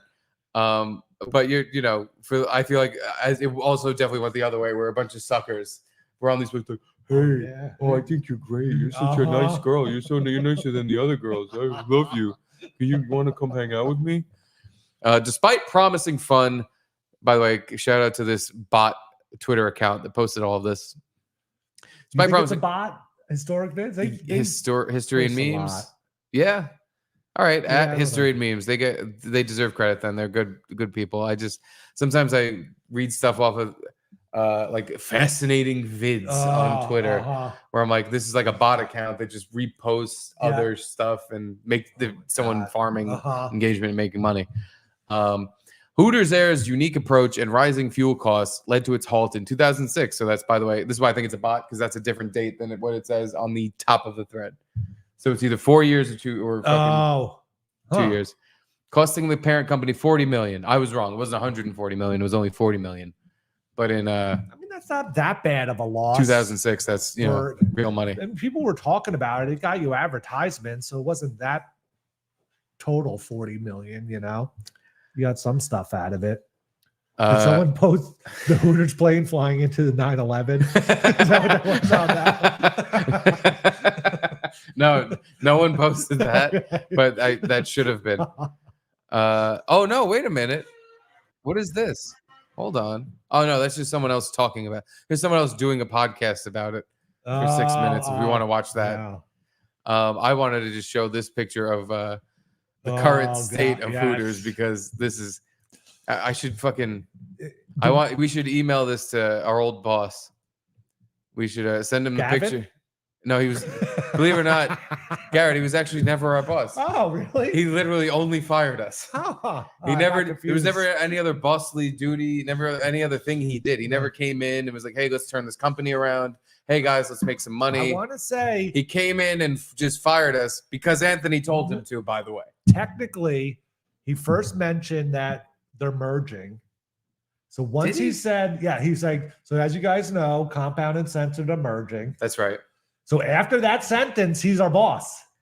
So there was He was our boss for a 3 brief- minutes, maybe. Dude, I don't- not even. I don't. you're I think adding the minutes. next sentence You're after that was adding so. minutes. Basically, you're all fired. Yeah. Yeah. No, So dude, it you're wasn't right. 30 seconds. It was. He was the our boss next for 30 sentence. seconds. And then he fired all of us.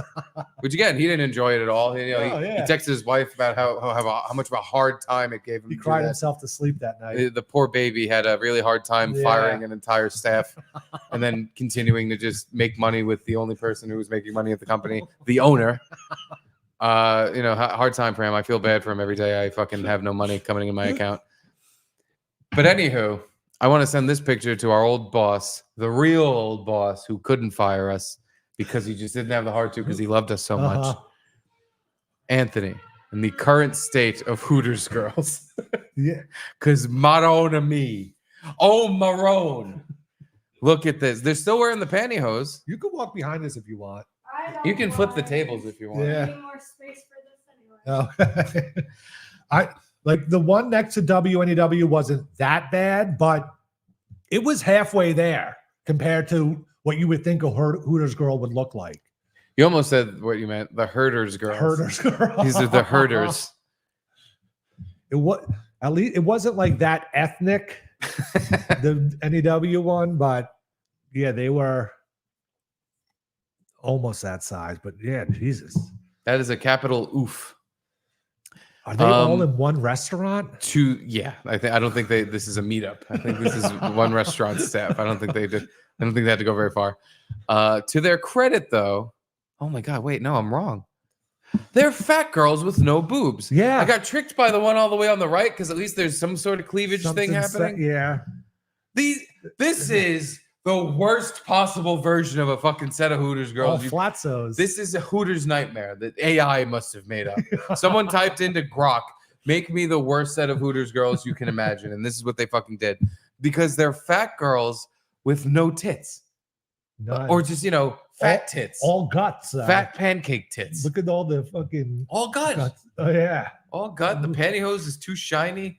And it's not really helping the ham hocks. The pantyhose were always the worst part. I never got that. And, It's like not for nothing. You're walking around, just say it's a normal Hooters girl. You're walking around with your boobs out, but you have to have these leg warmers on. Like it wasn't normal pantyhose. It was like you couldn't see through them. They were some weird kind of awkward skin color that didn't really match anything.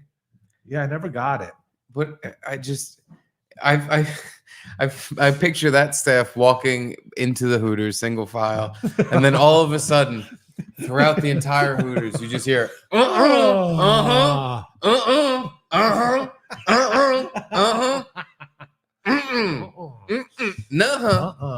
Honey child, just Oh no, you did. and cries of honey from everywhere you looked in the Hooters, and every time the waitress came over, the neck roll. But yeah, no, the American dream died in the air when Yes. that Hooters That's a good plane point. crashed, because this is what we all pictured. And this note that said, "You ruined This my is day." Yes. Sydney Sweeney in a Hooters outfit, I guess on SNL or something. But this was the actual dream. This is what people were That thinking. was like when the first Hooters came out. I never been there, so I don't know, but that's what all the waitresses look like. You think? I would think, yeah. I think that was never real. I think it was just varying levels of methed out lady. Maybe. I don't think this was ever a true thing that happened.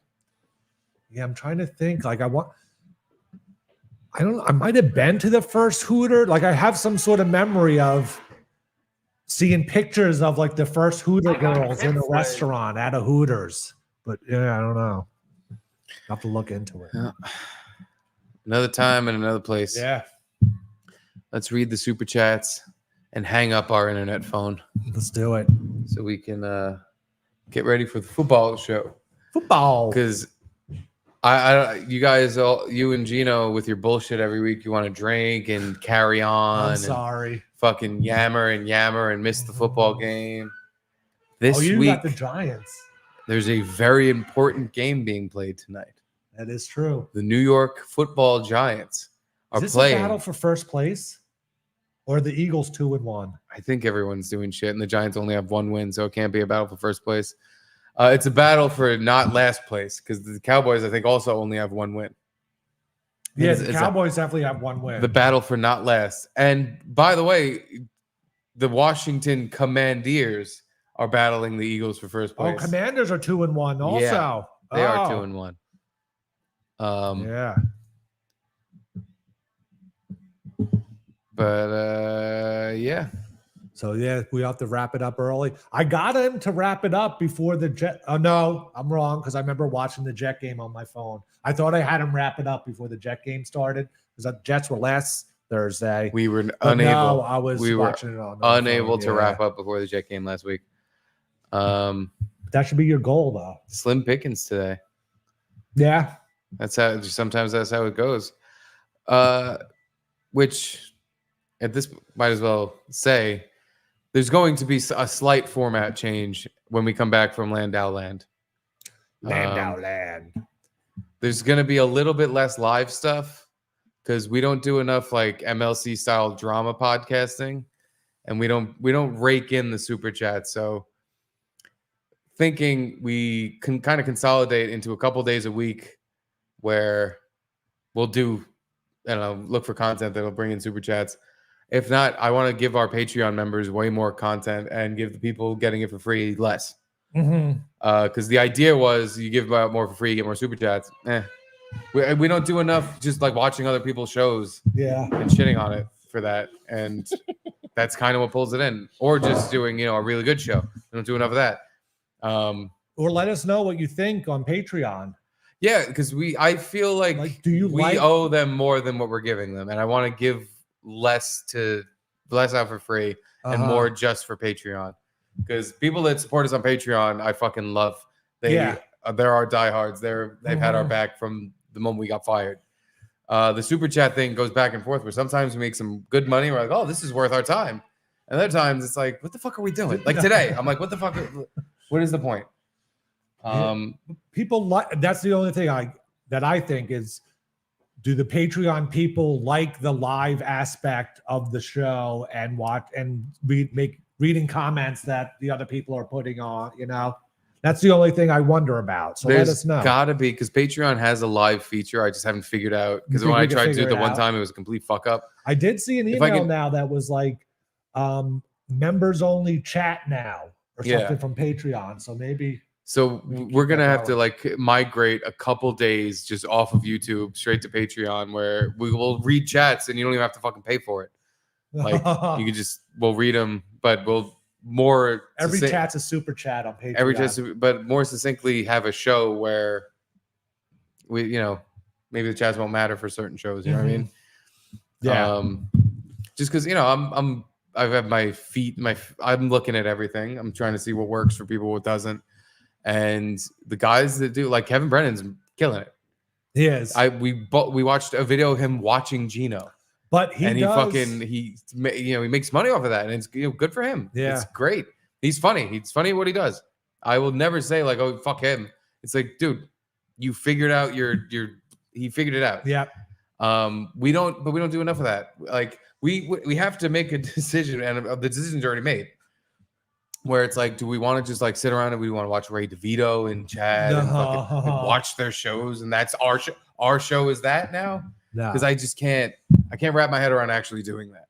No, I'd rather we pull back a little bit because we're overexposing ourselves with this 4 days a week live for free shit.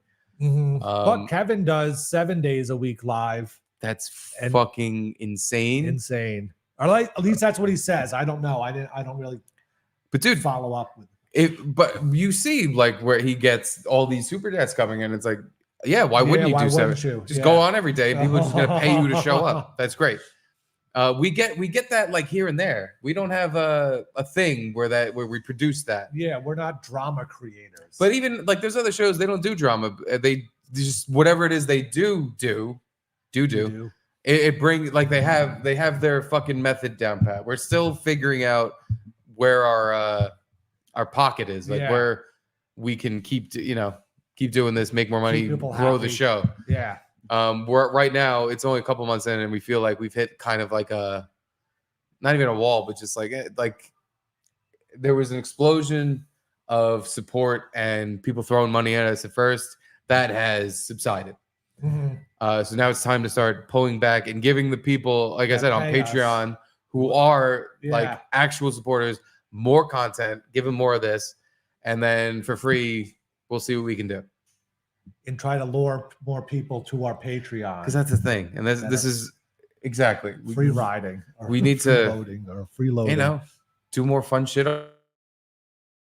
and just make it into more than what was happening at Compound, which is why the whole place went tits up, where we were hidden behind a paywall and people found us because they were fans of Anthony. Yeah. And we all our fans were like trickle down fans. Totally. We need to do the opposite, where people find us because they saw a clip on YouTube of something. So we had enough fun doing the way we're doing it, but things are going to change soon because, as we said from the fucking moment we started this is all kind of like the setup is temporary. The bar is not the setup today. This we love and we want to keep doing. But the setup, like in my fucking dining room for 4 days a week, that's done. We're still gonna do the show at my house for at least 1-2 days a week. But the temporary stuff we're gonna start phasing out, and we're gonna start getting more on the rails as to what the fuck we want to actually do. But yeah, if you have any ideas, let us know what you think about that too. That's the thing. Another thing we learned at Compound with no interaction with the people watching it, other than on Twitter, is like I want to know, not with psychos who I don't fucking care to know about think, but actual listeners who appreciate what we do.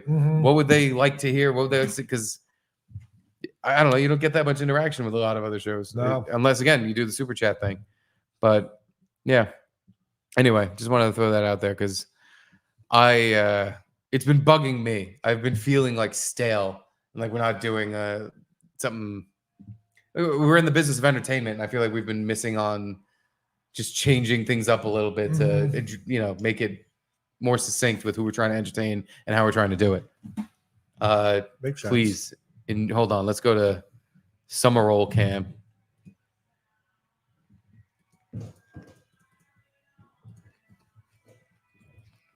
So good. It smells good. It smells very Asian. Like that sauce is actually really fucking good. I just don't. There's something rotten in there. I think you're eating they put a rotten piece of food in there. We'll see. They said, "Hey, Guilo, eat this fucking dog shit." Eric's thinking lunch is back. But that was your roll.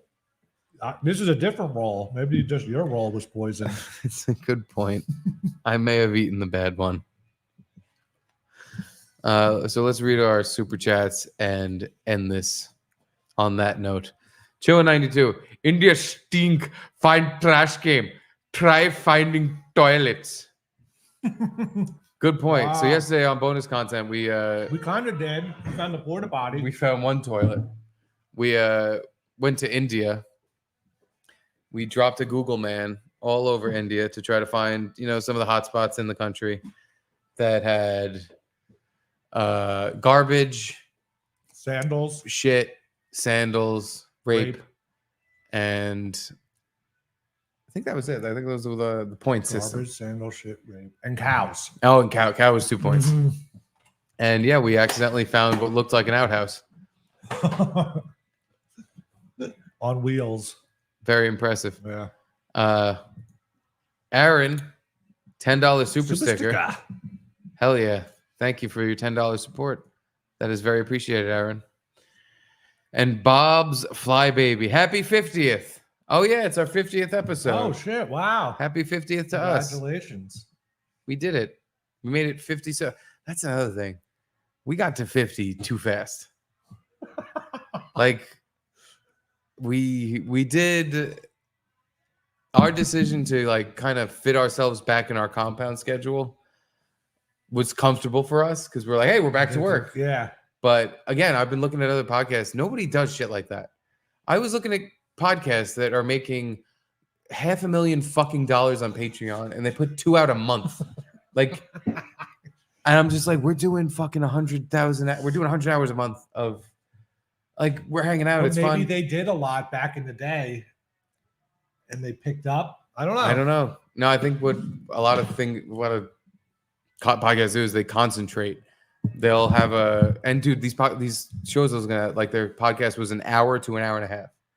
So it wasn't even like they do one and it's 10 hours. They do one and it's they and I'm not saying this is what we're gonna do because that's not how we have fun. And if you're not having fun, why wouldn't you just go get a fucking real job? But they prepare material. It's like murder doc podcasts where they're just reading shit basically, and or if they do any kind of banter or chat, it's very brief.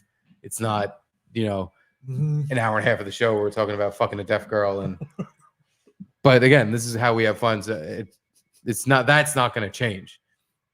But there's something to like less is more once you hit a certain amount. And plus, we're doing the football show and the Gum Friday and the Gum Mondays, and we're overexposed in a way because there's all these other little things we do. Yeah.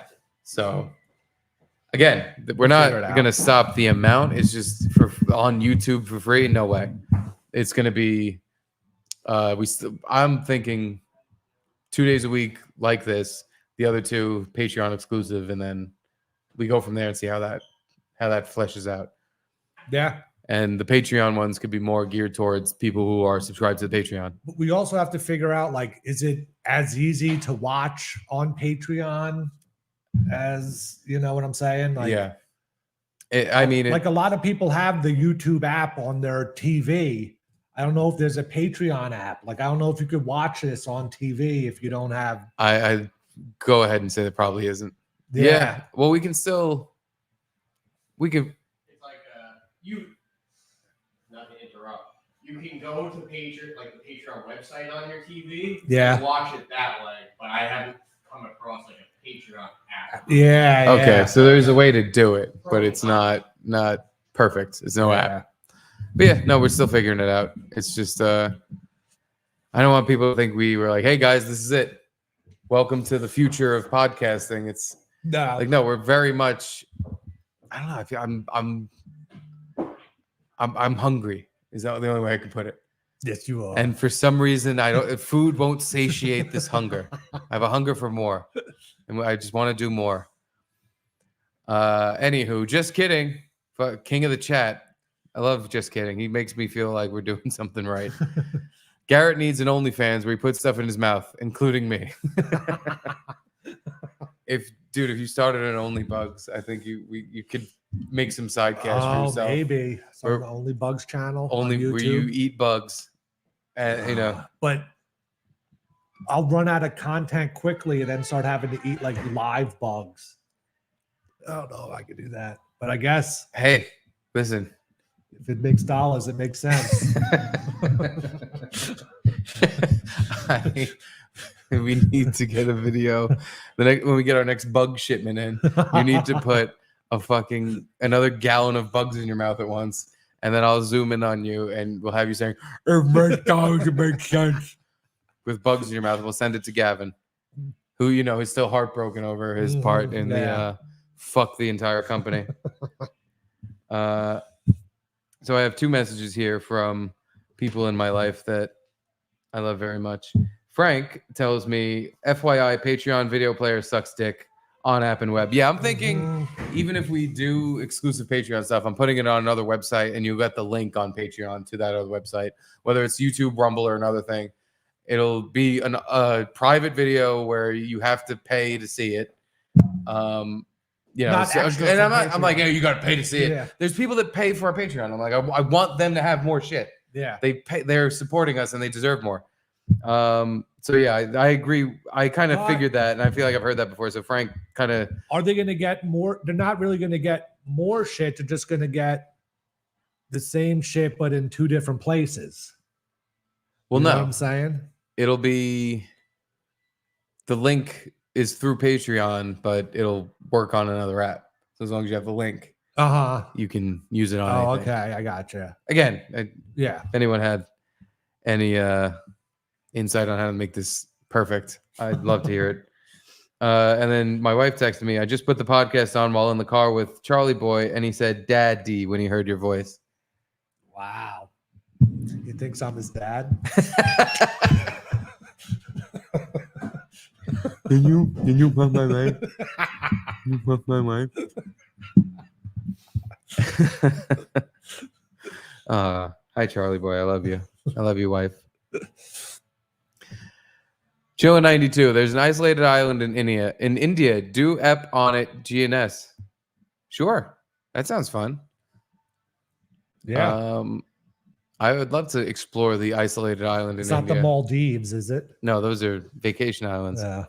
And that's another thing. Maybe we could cut our losses and just be the number one comedy podcast in America. And we'll just cater to Indian people. Yeah. And we'll just be their ESPN, EKPN. Because why not? I love comedy. And Chilla 92 again, another king of the chat king. Gino's doing the dance. He's doing it. Wait, hold on. Gino, you're here. Practiced it twice. Hold on. Gino's here doing his dance. We'll give you the cue. Hold on. Now, Go to the corner and do it. wait, what? Camera's on the corner. All yours. Where the back, Yep. where the shambord is. Oh, where all that stuff is. That's your corner. Where's my come in? Tell me when I'm about to come in. Okay, keep going, going. keep going, keep going. Now.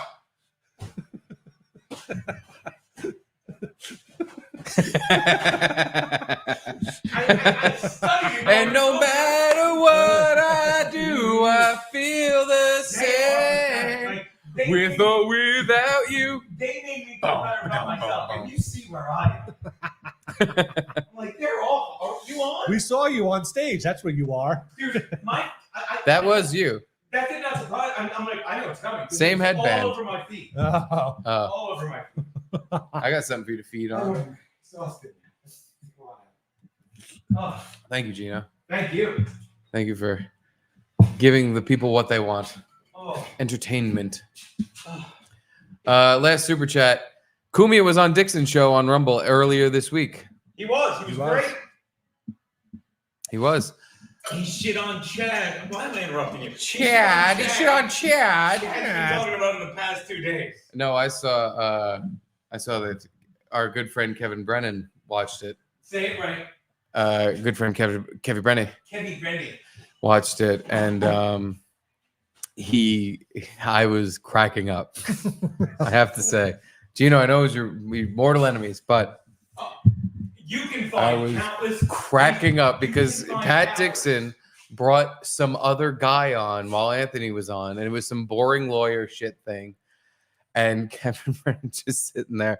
Pat's a fucking idiot. He's so fucking dumb. What's he doing? He's got Anthony. Anthony's so entertaining. He's one of the most entertaining. Why is he bringing this other guy on? Pat's a fucking idiot. How many times- I laughed out loud every time he said Pat's a fucking idiot. how many times It have I was said really in my funny. defense, I've never said Kevin Brennan isn't funny. What he I does, have not once ever. He's it's hilarious. despicable, but my God, it makes me laugh. He's good at it.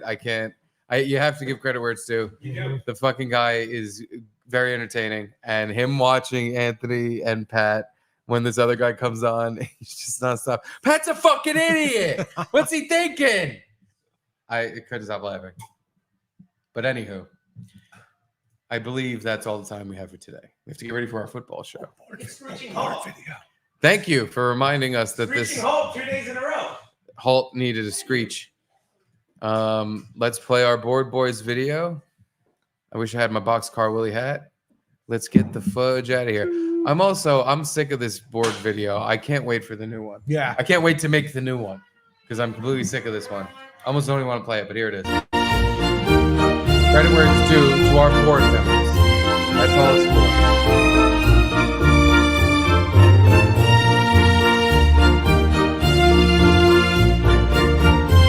No, it's just holding this every day, you know? Painted black. No, the song's great.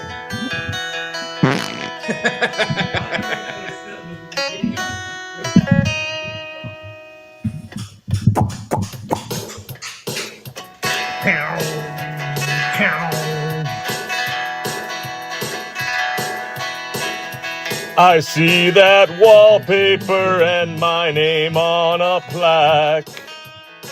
No pictures on the wall, just a wooden spice rack. I see the caps for buy, sometimes a marshmallow. Put on that boxcar hat, read the super chats and go. Thanks for your $100, you're on the fucking plaque. The Garrett and Steve Club commemorative plaque.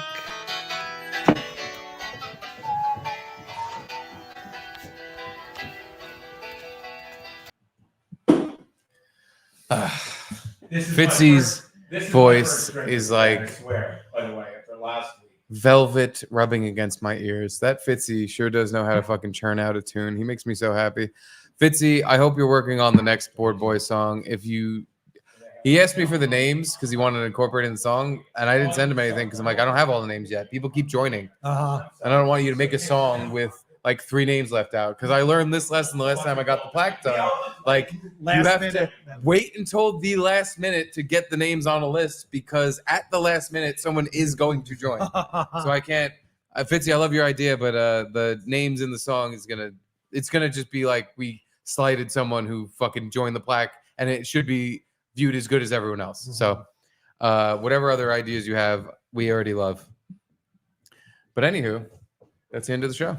See you for the football show. See you in a couple hours or an hour for a football show. Guys. That's When's the Garrett football and show at Steve. 6? 7, 6. 6. Yes, basically right now. Yeah. See you soon. Have yourselves a great weekend. We'll see you on Monday. Bye. Bye. I love you.